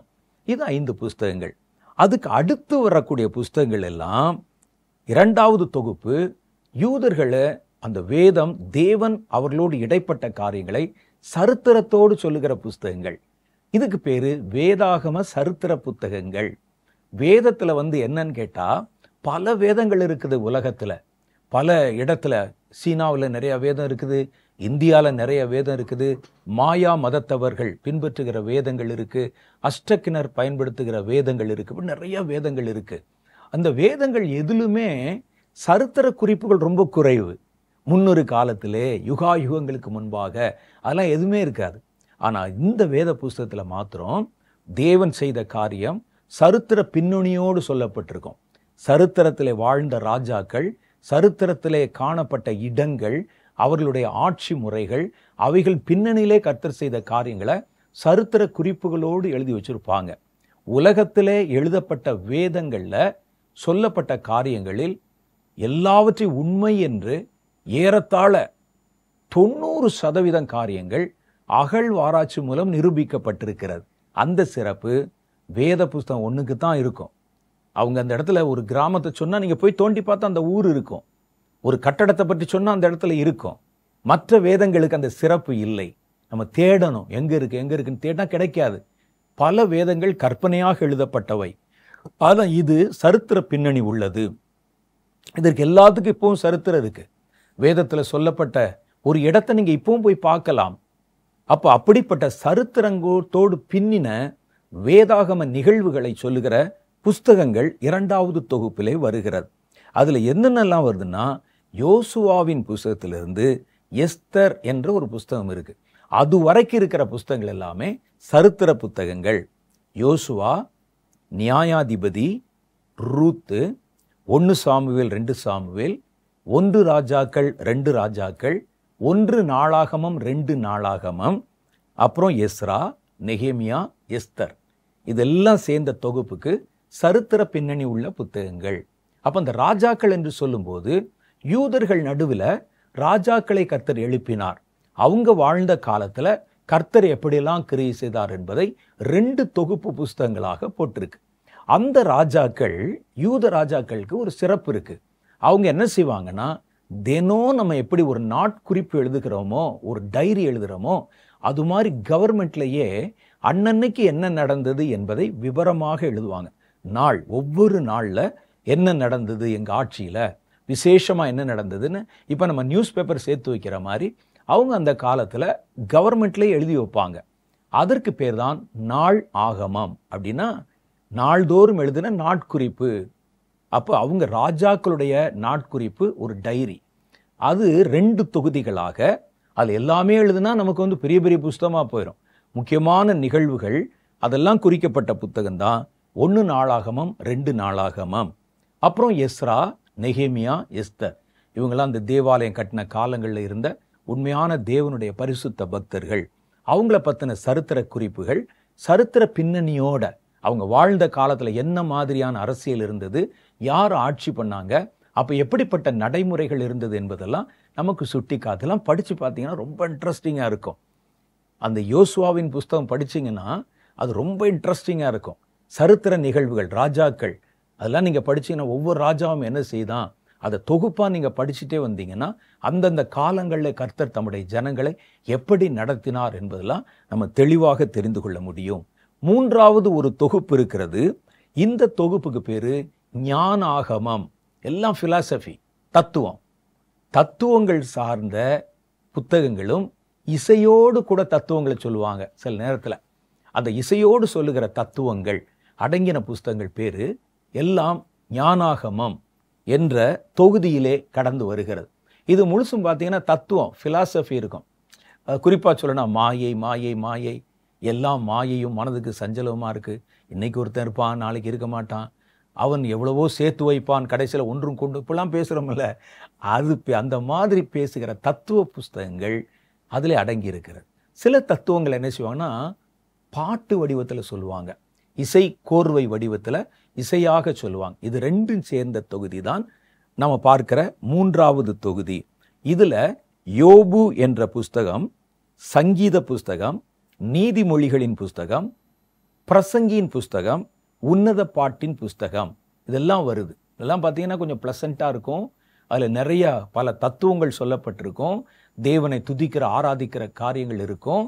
அவர் இசை கோர்வையிலே தேவனுடைய வார்த்தைகளை வெளிப்படுத்தின சங்கீத புஸ்தகங்கள் இருக்குது. இதெல்லாவற்றையும் கொண்ட தொகுப்பு பேர் தான் இந்த தொகுப்பு. 4வது தொகுப்பு ஃபுல்லாக தீர்க்க தரிசனம். தீர்க்க தரிசனம் என்றால் என்ன அப்படின்னா, கடவுள் மனிதர்களோட பேசுவதற்கு, கடவுள் தம்முடைய ஊழியக்காரர் நெருங்கின மனிதர்களோட பேச தானே நேரடியாக பேசுவார். ஆனால் பொதுவிலே எல்லாரோடும் பேசும்போது அதை அவர்களால் விளங்கி கொள்ள முடியாது. மோசே காலத்தில் கர்த்தர் பேசும்போது ஜனங்கள் சொன்னாங்க, கர்த்தாவே நீர் எங்கிட்ட பேசாதீங்க, மோசே பேசட்டு எங்ககிட்ட, நீர் பேசினால் நாங்கள் செத்து போவோம் என்றார்கள். கர்த்தர் பேசுறது விளங்க முடியாது. கர்த்தர் அதற்குன்னு கொஞ்சம் விசேஷமான மனிதர்களை வைத்திருப்பார். அவங்ககிட்ட பேசி நீ இந்த வார்த்தைகளை அவர்களுக்கு சொல்லு அப்படின்னு சொல்லுவார். அந்த மனிதர்களுக்கு பேர் தான் தீர்க்கதரிசிகள். அப்போ கர்த்தர் தான் சொல்ல விரும்புகிற எச்சரிக்கையோ ஒரு கட்டளையோ அதை தம்முடைய மனிதர்களிடத்தில் பேசி மனிதர்களுக்கு சொல்றாரு பாருங்க, அதுக்கு பேர் தான் தீர்க்க தரிசனம். இது சம்பந்தமான புஸ்தகங்கள் இருக்கு. இன்னைக்கு பார்த்தீங்கன்னா வீட்டுக்கு கீழே மந்திரிச்ச கயர் இருக்குது, தாயத்து இருக்குது, பொண்ணுக்கு மாப்பிள்ளை இங்கிருந்து வருது, அப்படிலாம் பேசுவதை தீர்க்க தரிசனம் என்று சொல்லுகிறார்கள். கர்த்தர் உங்களுக்கு கட்டளையிட விரும்புகிற, உங்களை நடத்த விரும்புகிற அல்லது எச்சரிக்க விரும்புகிற ஒரு காரியத்தை நேரடியாக உங்க இடத்துல பேச முடியாம ஒரு மனிதர்களை கொண்டு பேசினால் அதற்கு பேர் தீர்க்க தரிசனம். அப்ப தேவன் அந்த நாட்களிலே ஒரு தேசத்தை தனக்கென்று அவர் தேர்ந்தெடுத்து கொண்டு நடத்தி கொண்டு வந்தார்ல, அவங்களுக்கு ஒரு கட்டளை கொடுக்கணும், நாட்டில் பொதுவாக இருக்கிற ஜனங்களுக்கு ஒரு கட்டளை கொடுக்கணும் அப்படின்னா அவர்களோட பேசுவதற்கு சில பரிசுத்த மனிதர்களை பயன்படுத்தினார். அவங்க எழுதின புஸ்தகங்கள் அதில் மேக்சிமம் நீங்கள் பார்த்தீங்கன்னா இஸ்ரவேல் தேசத்தையும் அந்த தேசத்தோடு சம்பந்தமுடைய சரித்திரபூர்வமான சம்பந்தமுடைய பக்கத்து தேசங்களையும் பற்றின கர்த்தர் பேசின காரியங்கள் தான் நிறைய அதில் அடங்கி இருக்கும். சில புத்தகங்களில் மாத்திரம் எதிர்காலத்தில் உலகம் முழுசும் நடக்க போகிற பயங்கரங்கள் சொல்லப்பட்டிருக்கும். இந்த புத்தகங்களுக்கு பேர் புக்ஸ் ஆஃப் ப்ராஃபசிஸ் அப்படின்னு நம்ம எடுக்கலாம், தீர்க்க தரிசன புத்தகங்கள். அப்போ இந்த தீர்க்க தரிசன புத்தகங்களில் 2 பிரிவு இருக்கு. ஒன்று பெரிய தீர்க்கதரிசியின் புத்தகங்கள், நிறைய தீர்க்க தரிசனம் சொல்லியிருப்பாங்க. அடுத்து 2வது சின்ன தீர்க்கதரிசியின் புத்தகங்கள், அவங்க ஏதாவது ஒரு குறிப்பிட்ட காலத்தை பற்றி கொஞ்சமாக கர்த்தர் பேசின வார்த்தைகளை சொல்லியிருப்பாங்க. இதைத்தான் நம்ம 2 பிரிவாக பிரிச்சிருக்கிறாங்க. முதல் தொகுப்பில் 4வது தொகுப்பில் பிரதான தீர்க்கதரிசிகள் எழுதின புஸ்தகங்கள் இருக்குது. ஏசாயா, எரேமியா, அப்புறம் புலம்பல், எசேக்கியேல், தானியேல் ஆகிய புத்தகங்கள் முழுசும் பிரதான தீர்க்கதரிசிகள் அவங்க எழுதின புஸ்தகங்கள் இருக்கு.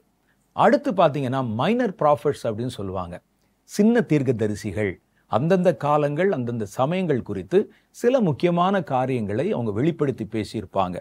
அந்த புஸ்தகங்கள் வரிசையில் ஓசியா, யோவேல், ஆமோஸ், ஒபதியா, யோனா, மீகா, நாகூம், ஆபகூக், செப்பனியா, ஆகாய், சகரியா, மல்கியா.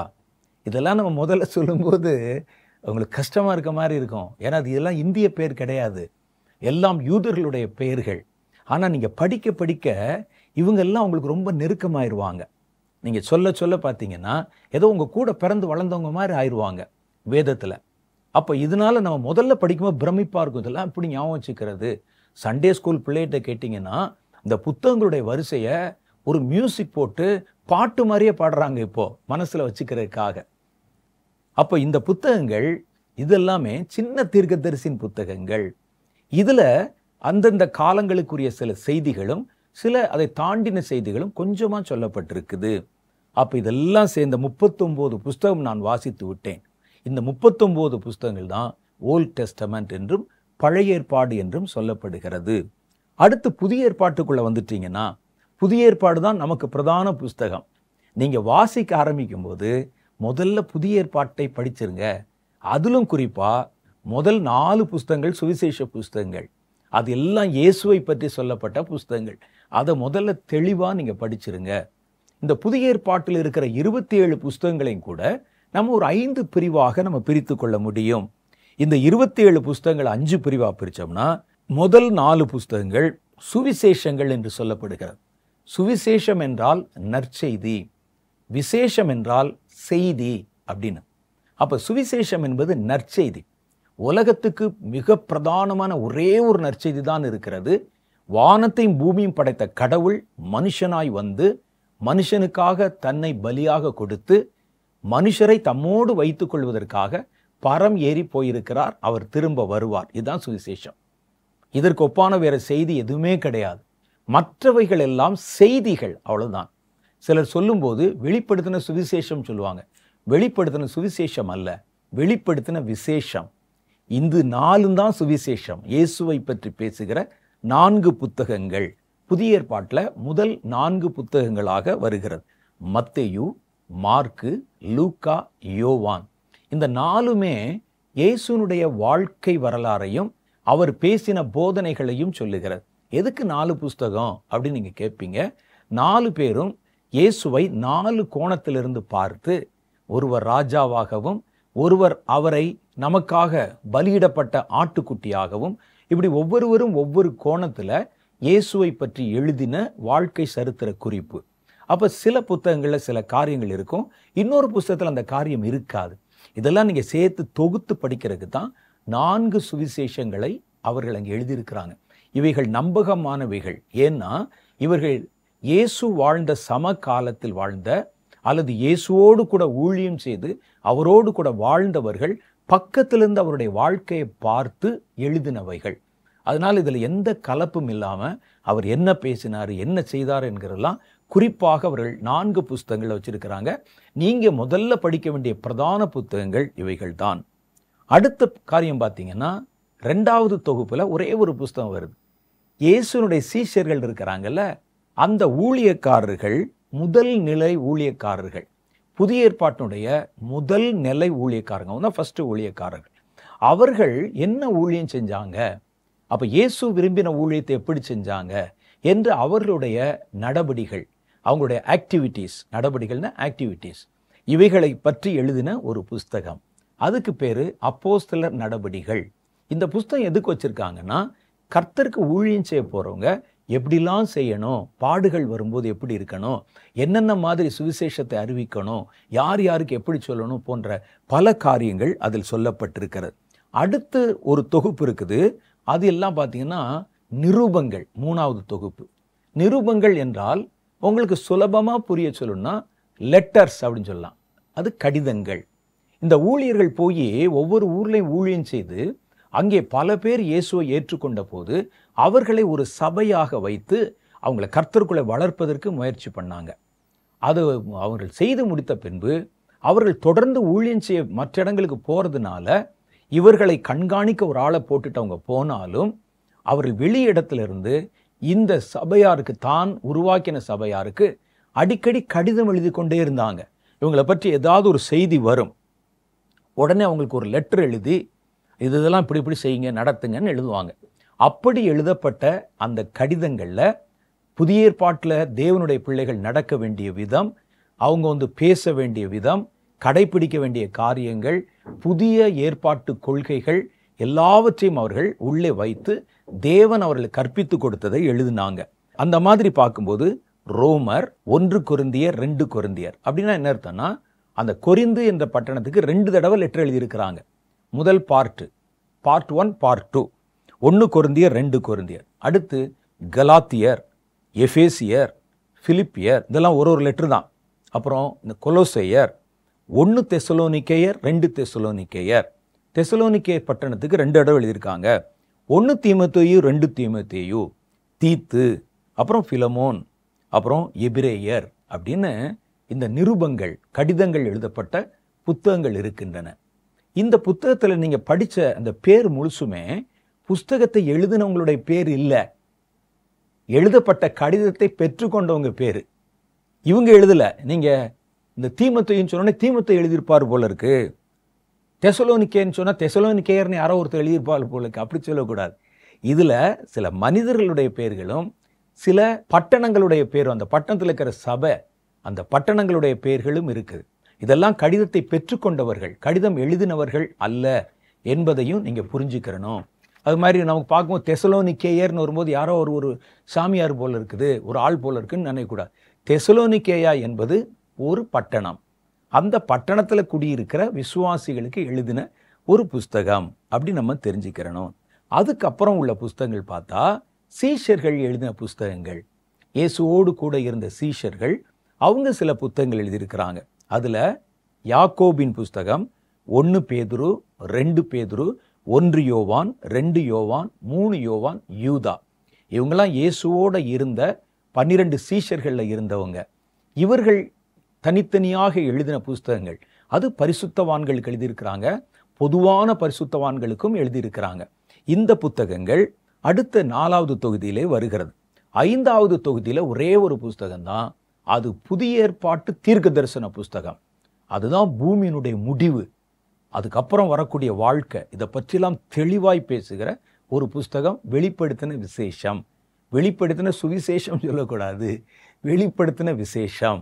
அது முழுக்க முழுக்க என்ன நடக்குது, இந்த புஸ்தகத்தை மாத்திரம் நீங்கள் நுணுக்கமாக படிச்சிங்கன்னா நாளைக்கு என்ன நடக்குது முதற்கொண்டு அதில் தெளிவாக சொல்லப்பட்டிருக்கும்.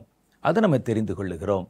இப்போ இதுதான் நீங்கள் வச்சிருக்கிற பைபிளை இப்போ அன்பாக்சிங் பண்ணியிருக்கிறோம். இதெல்லாம் இருக்குது அப்படின்னு காட்டியிருக்கிறோம்.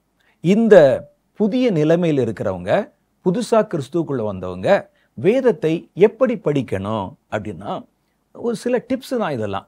முதல் காரியம், வேதத்தை நம்ம படிப்பதால் கிடைக்கும் நன்மைகள் என்னன்னு பார்த்தீங்கன்னா, வேதம் முதல்ல நம்மை நமக்கு காட்டுகிறது. நீங்க யாரு அப்படின்னு காமிக்குது. ரெண்டாவது, வேதம் நீங்கள் ஆராதிக்கிற தேவன் யார் என்பதை உங்களுக்கு காட்டுகிறது. தேவன் எப்படிப்பட்டவர், எதை விரும்புகிறார், எதை வெறுக்கிறார், யாரை நேசிக்கிறார், யாரை தண்டிக்கிறார், யாரை ஆசீர்வதிக்கிறார், இதெல்லாம் பற்றி, கடவுளை பற்றின ஒரு முழு காரியங்களை நமக்கு வெளிப்படுத்தி காண்பிக்கிறது. நம்முடைய பாவம், நம்முடைய பலவீனம், அதற்கு நம்ம என்ன செய்யணும் போன்ற காரியங்களையும் அது கற்பிக்கிறது. நம்ம செய்ய வேண்டிய காரியங்களையும் அது காமிக்குது. புதுசா கிறிஸ்துவுக்குள்ள வந்துட்டோம், நம்ம என்ன செய்யணும் என்று கர்த்தர் எதிர்பார்க்கிறார் அப்படின்னு காமிக்குது. அடுத்து, நம்மை ஆவிக்குரிய வல்லமையை அடைய வைக்கிறது. இதெல்லாம் பைபிள் படிக்கிறதுனால நமக்கு கிடைக்கிற நன்மைகள். தனிப்பட்ட முறையில் நீங்கள் வேதத்தை வாசிக்கணும். பைபிள் போய் சர்ச்சில் நீங்கள் படிக்கிறீங்க, பிரசங்கம் பண்ணுறாங்க, அதை தாண்டி நீங்கள் பர்சனலாக பைபிளை படிக்கணும்.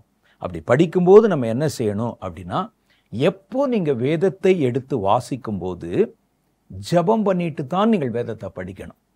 ஜெபம் பண்ணாமல் நீங்கள் வேதத்தை திறக்காதீங்க. வேதத்தை முதல்ல இப்போ நீங்கள் பைபிள் படிக்க போகிறீங்க, ஒரு தனி அறையில் உட்காந்துக்கங்க, டிஸ்டர்பன்ஸ் இல்லாத நேரத்தில் இருந்துக்கங்க. சும்மா கால் மேலே கால் போட்டு படுக்கையில் படுத்துட்டு கதை புஸ்தகம் மாதிரி படிக்காதீங்க. இது கர்த்தருடைய வார்த்தை, உரிய மரியாதையோடு படிங்க. நல்லா தரையில் உட்காந்து அல்லது முழங்கால் படிக்கிட்டு வேதத்தை எடுத்து முதல்ல ஒரு சின்ன ஜெபம் பண்ணுங்க. ஜெபம் பண்ணிட்டு வேதத்துக்குள்ளே போங்க. ஏன்னா கர்த்தர் மாத்திரம் வேதத்தை எடுத்து பயன்படுத்தி உங்களோட பேசுவதல்ல, சாத்தானும் வசனத்தை எடுத்து பேசிடுவான். இயேசுவை சோதிக்கும் போது மத்தேயு 4வது அதிகாரத்தில் வசனத்தை சொல்லித்தான் சோதித்தான் அவரை. அதனால கர்த்தர் உங்களிடத்துல தெளிவா பேசணும். நான் படிக்கிறது எனக்கு நன்றாக விளங்கி கொள்ளணும். தாவீது இதை ஒரு அனுபவமாக வைத்திருந்தார். சங்கீத புஸ்தகம் 119வது அதிகாரம் 18வது வசனம், அதுல 15லிருந்தே நீங்க படிச்சு பார்த்தீங்கன்னா, உமது கட்டளைகளை தியானித்து உமது வழிகளை கண்ணோக்குகிறேன், உமது பிரமாணங்களிலே மன மகிழ்ச்சியாயிருக்கிறேன், உமது வசனத்தை மறவேன், உமது அடியானுக்கு அனுகூலமாயிரும், அப்பொழுது நான் பிழைத்து உமது வசனத்தை கைக்கொள்ளுவேன். 18வது வசனம், உமது வேதத்தில் உள்ள அதிசயங்களை நான் பார்க்கும்படி என் கண்களை திறந்தருளும். இதெல்லாம் ஜெபம். பைபிள் படிக்கிறதுக்கு முன்னால் இவர் பண்ற ஜெபம். பூமியிலே நான் பரதேசி, உமது கற்பனைகளை எனக்கு மறையாதேயும், எனக்கு வெளிப்படுத்தி காட்டுங்க. வேற யாரும் எனக்கு உதவி இல்லை, வசனம்தான் காப்பாற்றணும். வசனத்தில் நிறைய அதிசயங்கள் இருக்கிறது, வசனத்தில் நிறைய மர்மங்கள் இருக்கிறது, அவைகளை நான் பார்க்கும்படி என் கண்களை திறந்தருளும் என்று தாவீது ஜெபிப்பதை ஒரு வழக்கமாக வைத்திருந்தார். அடுத்து, ரெண்டாவது, பைபிளை நீங்க படிக்கும்போது பக்கத்துல ஒரு குறிப்பு புத்தகம் வைத்துக் கொள்ளுங்கள். அந்த பைபிளை படிக்கும்போது உங்களுக்கு என்ன தோணுதோ அதை சின்ன சின்ன ஹிண்ட்ஸ் மாதிரி. நீங்க ஒரு கல்லூரியில படிக்கும்போது பாருங்க, ஒரு ப்ரொஃபஸர் பேசி கொண்டிருப்பார், ஒரு லெக்சரர் பேசி கொண்டிருப்பார். மாணவர்கள் தங்கள் தெரிஞ்சது இப்படி வேகமாக எழுதுவாங்க. சில நல்ல கிறிஸ்தவ தேவ பிள்ளைகள் இருக்கிற கூட்டத்தை நீங்க கவனிச்சு பாருங்க. பிரசங்கியார் பேசி கொண்டிருக்கும் போதே ஒரு நோட்ல வேகமாக எழுதிட்டு இருப்பாங்க. என்ன எழுதுறாங்க? அவர் பேசுறதனுடைய சிறு சிறு குறிப்புகளை நினைவுபடுத்திக் கொள்வதற்கு எழுதுகிறார்கள். அதன் மாதிரி நீங்க ஒரு சின்ன குறிப்பு நோட்டு வச்சுக்கோங்க. அதுல குறிப்பிட்ட அதிகாரம், இன்னைக்கு தேதி போட்டு என்ன அதிகாரம் படிச்சீங்க, அந்த அதிகாரத்தில் உங்களுக்கு என்ன புரிஞ்சிச்சு போன்றவைகள் எல்லாம் நீங்கள் அதில் குறிப்பெடுத்துக் கொள்வதற்கு முயற்சி பண்ணுங்க. வாசிக்கிறதை குறிப்புகளாக எழுதி கொள்ளுங்கள். மூன்றாவது காரியம், வாசிப்பதற்கு குறிப்பிட்ட ஒரு அதிகாரத்தினுடைய ஒரு பகுதி, ஒரு முழு அதிகாரம் படிக்கலாம், அல்ல அந்த அதிகாரத்தினுடைய ஒரு பகுதியை நீங்க படிக்கலாம். அதை படிச்சு முடிச்சுட்டு இதுல என்ன படிச்சோம் அப்படிங்கிறத கொஞ்ச நேரம் கண்ணை மூடி அப்படி தியானிங்க. இதுல உங்களுக்கு என்ன புரிஞ்சிச்சு, இந்த அதிகாரம் எதை பற்றி சொல்லுகிறது அப்படின்னு நீங்க பாருங்க. அதை படிச்சு முடிச்சுட்டு, ஒரு அதிகாரத்தை படிச்சு முடிச்சுட்டு, அல்லது அதிகாரத்தின் ஒரு சில நேரத்தில் சில அதிகாரங்கள் 70 வசனம் 100 வசனம் இருக்கும். ஒரு பகுதியை, ஒரு குறிப்பிட்ட காரியத்தை வலியுறுத்துகிற ஒரு பகுதியை படிச்சு முடிச்சுட்டு கொஞ்ச நேரம் கண்ணை மூடி சில கேள்விகளை கேளுங்கள். என்ன கேள்வி கேட்கணும் அப்படின்னா, இதனுடைய அடிப்படையில் தியானம் பண்ணுங்க. நீங்க படிச்ச அந்த பகுதியினுடைய முக்கிய பொருள் என்ன? அது எதை பத்தி பேசுது? ரெண்டாவது கேள்வி, நீங்க படிச்ச இந்த பகுதியில யார் யாரெல்லாம் சம்பந்தப்பட்டிருக்கிறாங்க? யார் யாரை பற்றி பேசுகிறது? இந்த பகுதி யார் பேசுவது? இந்த பகுதியில யாரை பற்றி பேசப்படுகிறது? இந்த கேள்வியெல்லாம் அப்படியே யோசிச்சு பார்க்கணும். யாரை பத்தி பேசுறோம்? அடுத்து நீங்க என்ன செய்யுங்கன்னா, நீங்க படிச்சதை ஞாபகத்தில் நாங்கெல்லாம் அப்படித்தான் செய்றோம். படிச்சதை ஞாபகம் வைத்துக் கொள்வதற்கு நீங்கள் படித்த அந்த பகுதிக்கு ஒரு தலைப்பு கொடுக்கணும், டைட்டில் கொடுக்கணும்னா என்ன கொடுப்பீங்க? அதை நீங்க பார்க்கணும். அதை நீங்களா எழுதி பாருங்க. இதுக்கு ஒரு டைட்டில் கொடுத்தா, இன்னைக்கு நான் படிச்ச பகுதிக்கு ஒரு டைட்டில் கொடுத்தா என்ன கொடுப்பேன் அப்படின்னு பாருங்க. அடுத்து, நான் படித்த இந்த பகுதியிலே கிறிஸ்துவை பற்றி என்ன சொல்லப்பட்டிருக்கிறது? அதுக்கு அடுத்து, இதிலே நான் என்னை சரி செய்து கொள்வதற்கு ஏதாவது காரியம் சொல்லப்பட்டிருக்கிறதா? அதை நீங்க குறிச்சுக்கிறணும். நான் செய்ய வேண்டிய, கீழ்ப்பட வேண்டிய காரியங்கள் இப்போ நான் படித்த பகுதியில் ஏதாவது இருக்கா? இருந்துச்சுன்னா குறிச்சிக்கணும். இல்லைன்னா விட்டுருங்க. அந்த இடத்துல இல்லை, அல்லது எனக்கு இப்போ புரியலை அப்படின்னு விட்டுருங்க. அடுத்து, இதில் நான் பெற வேண்டிய வாக்குத்தத்தம் ஏதாவது இருக்குதா அப்படின்னு பாருங்க. அதையும் குறிச்சுக்கங்க. கடைசியா நீங்க படிச்ச அந்த பகுதியில் உங்கள் மனதை தொட்ட வசனம் என்ன அப்படின்னு பாருங்க. நீங்கள் வாசித்த பகுதியில் முக்கியமான அந்த வசனத்தை, அந்த வசனத்தின் அதிகாரத்தையோ உடனே நீங்க மனப்பாடம் செய்ய முயற்சி பண்ணுங்கள். ஒரு வசனம் உங்களுடைய இருதயத்தை தொட்டுருச்சா, அதை மனப்பாடம் பண்ண முயற்சி செய்யுங்க. அது உங்களுக்கு ரொம்ப நல்லது. அப்போ அந்த முயற்சி செய்யும்போது நம்ம என்ன செய்யணும்? ஒரு வசனத்தை மனப்பாடம் பண்ணுகிறோம். அந்த வசனத்தை மனப்பாடம் பண்ணிட்டு அது மனசுல எப்பவும் தங்கிடணும்னா, பொதுவா அந்த நாளைக்குள்ள ஒரு 3 இடத்துலையாவது அந்த வசனத்தை நீங்கள் எங்கேயாவது உபயோகப்படுத்திடுங்க. ஏதாவது ஒரு சூழ்நிலை வரும்போது அந்த வசனத்தை அப்படியே அதோட பொருத்தி பார்த்து பேசிடுங்க. ஒரு சின்ன உதாரணத்துக்கு ஒரு வசனத்தை மனப்பாடம் பண்றீங்கன்னு வச்சுங்க. புத்தியுள்ள ஸ்திரீ தன் வீட்டை கட்டுகிறாள். இன்னைக்கு நீங்க தியானத்தில் படிக்கிறீங்க. புத்தி இல்லாத ஸ்திரீயோ தன் கைகளினால் அதை இடித்து போடுகிறாள். இது நல்ல வசனமா இருக்கே அப்படின்னு சொல்லி அதை மனப்பாடம் பண்றீங்க. இப்போ அதை வாழ்க்கையில உபயோகப்படுத்தணும். வீட்டுக்குள்ள தியானத்தை முடிச்சுட்டு போறீங்க, உங்க மனைவி நல்லா வீட்டை சுத்தப்படுத்தி கிச்சன்லாம் கிளியரா வச்சிருக்கிறாங்க. உடனே அந்த வசனத்தை நீங்க சொல்லுங்க. இதை பார்க்கும்போது எனக்கு என்ன தோணுது தெரியுமா? புத்தி உள்ள ஸ்திரீ தன் வீட்டை கட்டுகிறாள் அப்படின்னு சொல்லி பாருங்களேன். சும்மா சொல்லி பாருங்களேன். அது அவர்கள் புத்தியா செஞ்சாங்களா இல்லையாங்கிறது அப்புறம், உங்களுக்கு மனசுல அது பதிந்து கொள்ளும். ஆனா அதே நேரத்தில் நீங்க உள்ள போகும்போது இந்த வசனத்தை பயன்படுத்துறேன்னு சொல்லி, அப்பதான் அந்த அம்மா ஒரு டீ கிளாஸை போட்டு கீழே உடைச்சிட்டாங்கன்னு வச்சுக்கோங்க.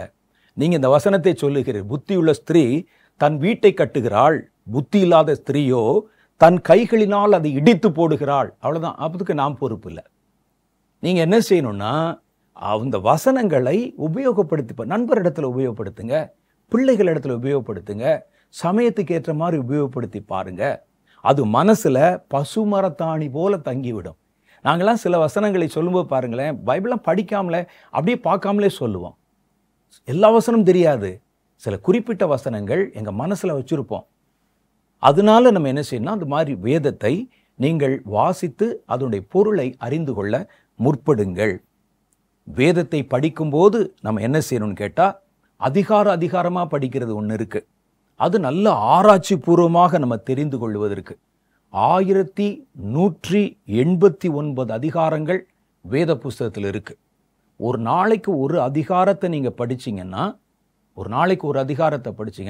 3 வருஷத்துல, ஏறத்தாழ 3 வருஷத்துல முழு வேதாகமத்தை படித்து முடித்து விட முடியும். அதையே நீங்கள் காலையில ஒரு அதிகாரம், மாலையில ஒரு அதிகாரம், காலையில புதிய ஏற்பாட்டில் ஒரு அதிகாரம், மாலை நேரத்தில் ஃப்ரீயா இருக்க நேரத்தில் பழைய ஏற்பாட்டில் ஒரு அதிகாரம், அதை தொடர்ந்து நீங்க படிச்சீங்கன்னா 1.5 வருஷத்துல முழு வேதாகமத்தை படிச்சு முடிச்சிருவீங்க. துவக்க நிலைமையிலே நீங்கள் வாசிக்கும் போது சில முக்கியமான புஸ்தகங்களை மாத்திரம் முக்கியத்துவம் கொடுத்து கவனமா படிச்சிருங்க. சில புஸ்தகங்கள் இப்போ ரொம்ப முக்கியமானது அல்ல, அதெல்லாம் பின்னால நம்ம வரும்போது ஒரு ஆராய்ச்சி பண்ணுவதற்கு, சில காரியங்களை விளங்கி கொள்வதற்கு படிக்கலாம். சில இடத்துல சிலர் என்ன செய்வாங்கன்னா, முதல்ல ஆதியாகம புஸ்தகம் படிக்கும்போது நல்லா வேகமாக வருவாங்க. ஆபிரகாம், அப்புறம் யாக்கோபு, ஈசாக்கு எல்லாம் படிக்கும்போது ரொம்ப நல்லா படிச்சுட்டே வரும்போது மோசே வரைக்கும் வந்துடுவாங்க.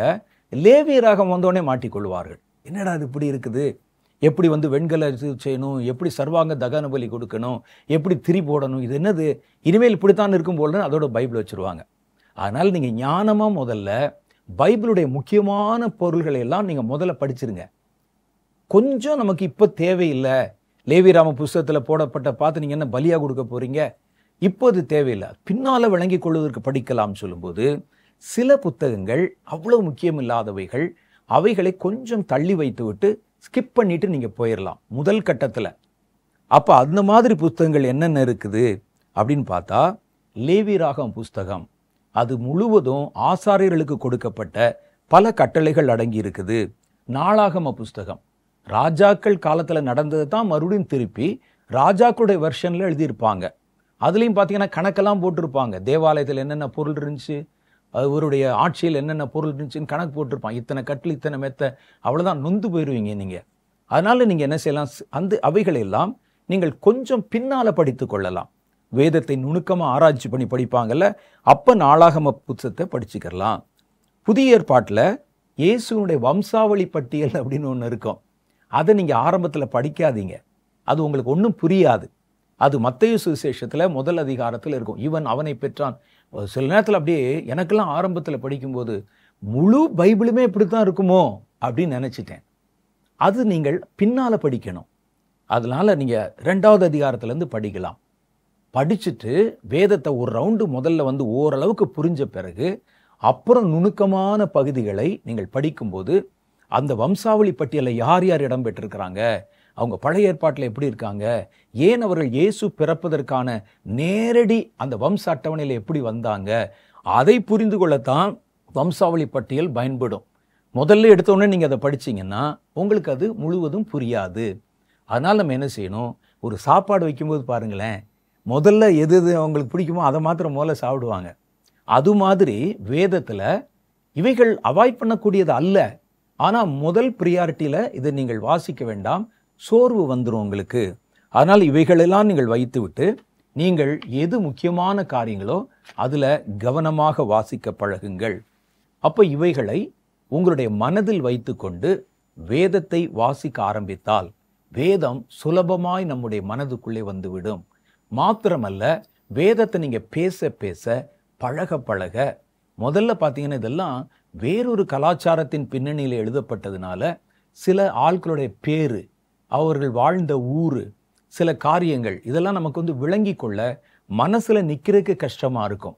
ஆனால் பழக பழக, நான் ஏற்கனவே சொன்ன மாதிரி, இவங்கெல்லாம் உங்களுக்கு நண்பர்கள் மாதிரி மாறிடுவாங்க.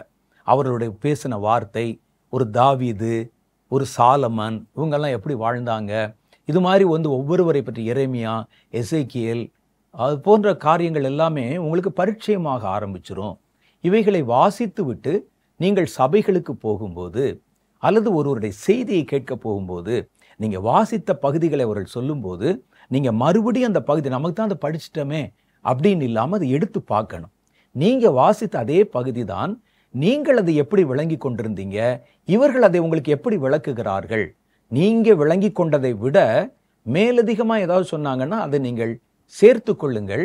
அதை விட குறைவாய் சொன்னால் ஜஸ்ட் சும்மா கேட்டுக்கொள்ளுங்கள், போதுமானது அது.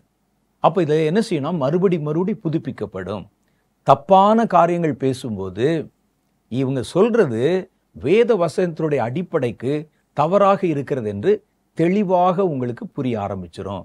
அப்படி இருந்தால் நீங்கள் அப்படிப்பட்ட செய்திகளையும் ஊழியர்களையும் நிராகரித்து விடுங்கள். அவங்க வந்து கலப்பான உபதேசத்தை பேசுவாங்க. இதெல்லாம் தெரிந்து கொள்வதற்கு நமக்கு இதெல்லாம் முக்கியமான அடையாளங்களாக ஒரு வேத தியானம் நமக்கு தேவைப்படுகிறதாக இருக்கிறது.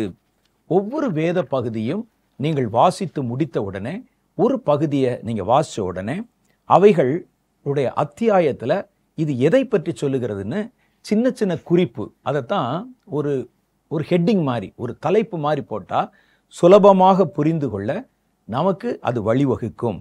உதாரணமாக யோவானுடைய புஸ்தகத்தில் நம்ம வந்து 1வது அதிகாரம் படிக்கிறோம், அதுக்கு என்ன தலைப்பு கொடுக்கலாம், ஆதியிலே வார்த்தை இருந்து அந்த வார்த்தை தேவனிடத்திலிருந்துன்னு போட்டிருக்கோம். அதுக்கு என்ன தலைப்பு கொடுக்கலாம், வார்த்தையான கிறிஸ்து.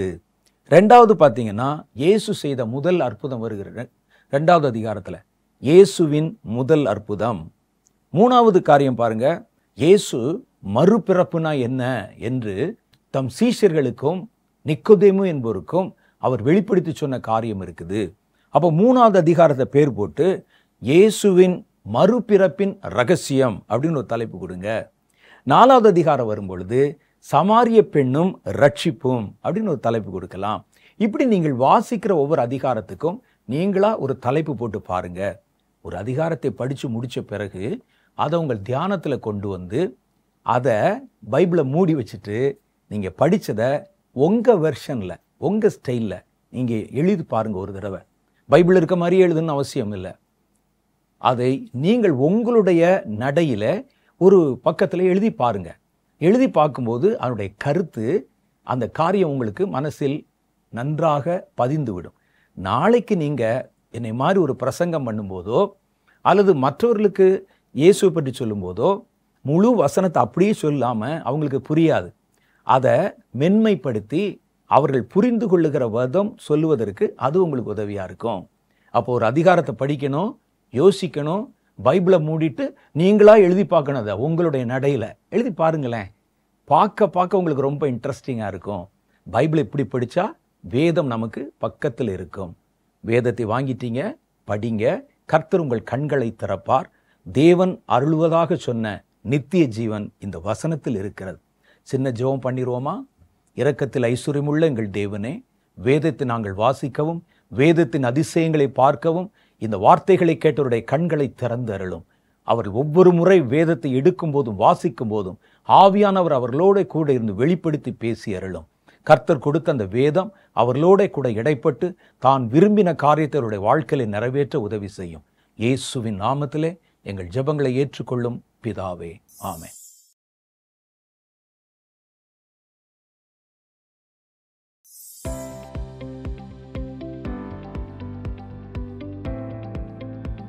சகோதரர் வின்சென்ட் செலுக்குமார் அவர்களுடைய செய்திகளை தொடர்ந்து கேட்கவும் பார்க்கவும் சகோதரர் வின்சென்ட் செலுக்குமார் அவர்களின் யூடியூப் சேனலை சப்ஸ்கிரைப் செய்து கொண்டு பெல் ஐகானை கிளிக் செய்து கொள்ளுங்கள். வேதத்தின் காரியங்களை அறிந்து கொள்ளவும், கடைசி கால செய்திகளை பற்றி தெரிந்து கொள்ளவும் மற்றும் ஆவிக்குரிய வாழ்க்கையில் இன்னும் வளரவும் இந்த செய்திகள் உங்களுக்கு மிகவும் பிரயோஜனமாக இருக்கும். தொடர்ந்து இந்த யூடியூப் சேனலை பாருங்கள், மற்றவர்களுக்கும் தெரியப்படுத்துங்கள். கர்த்தர் உங்களை ஆசீர்வதிப்பாராக.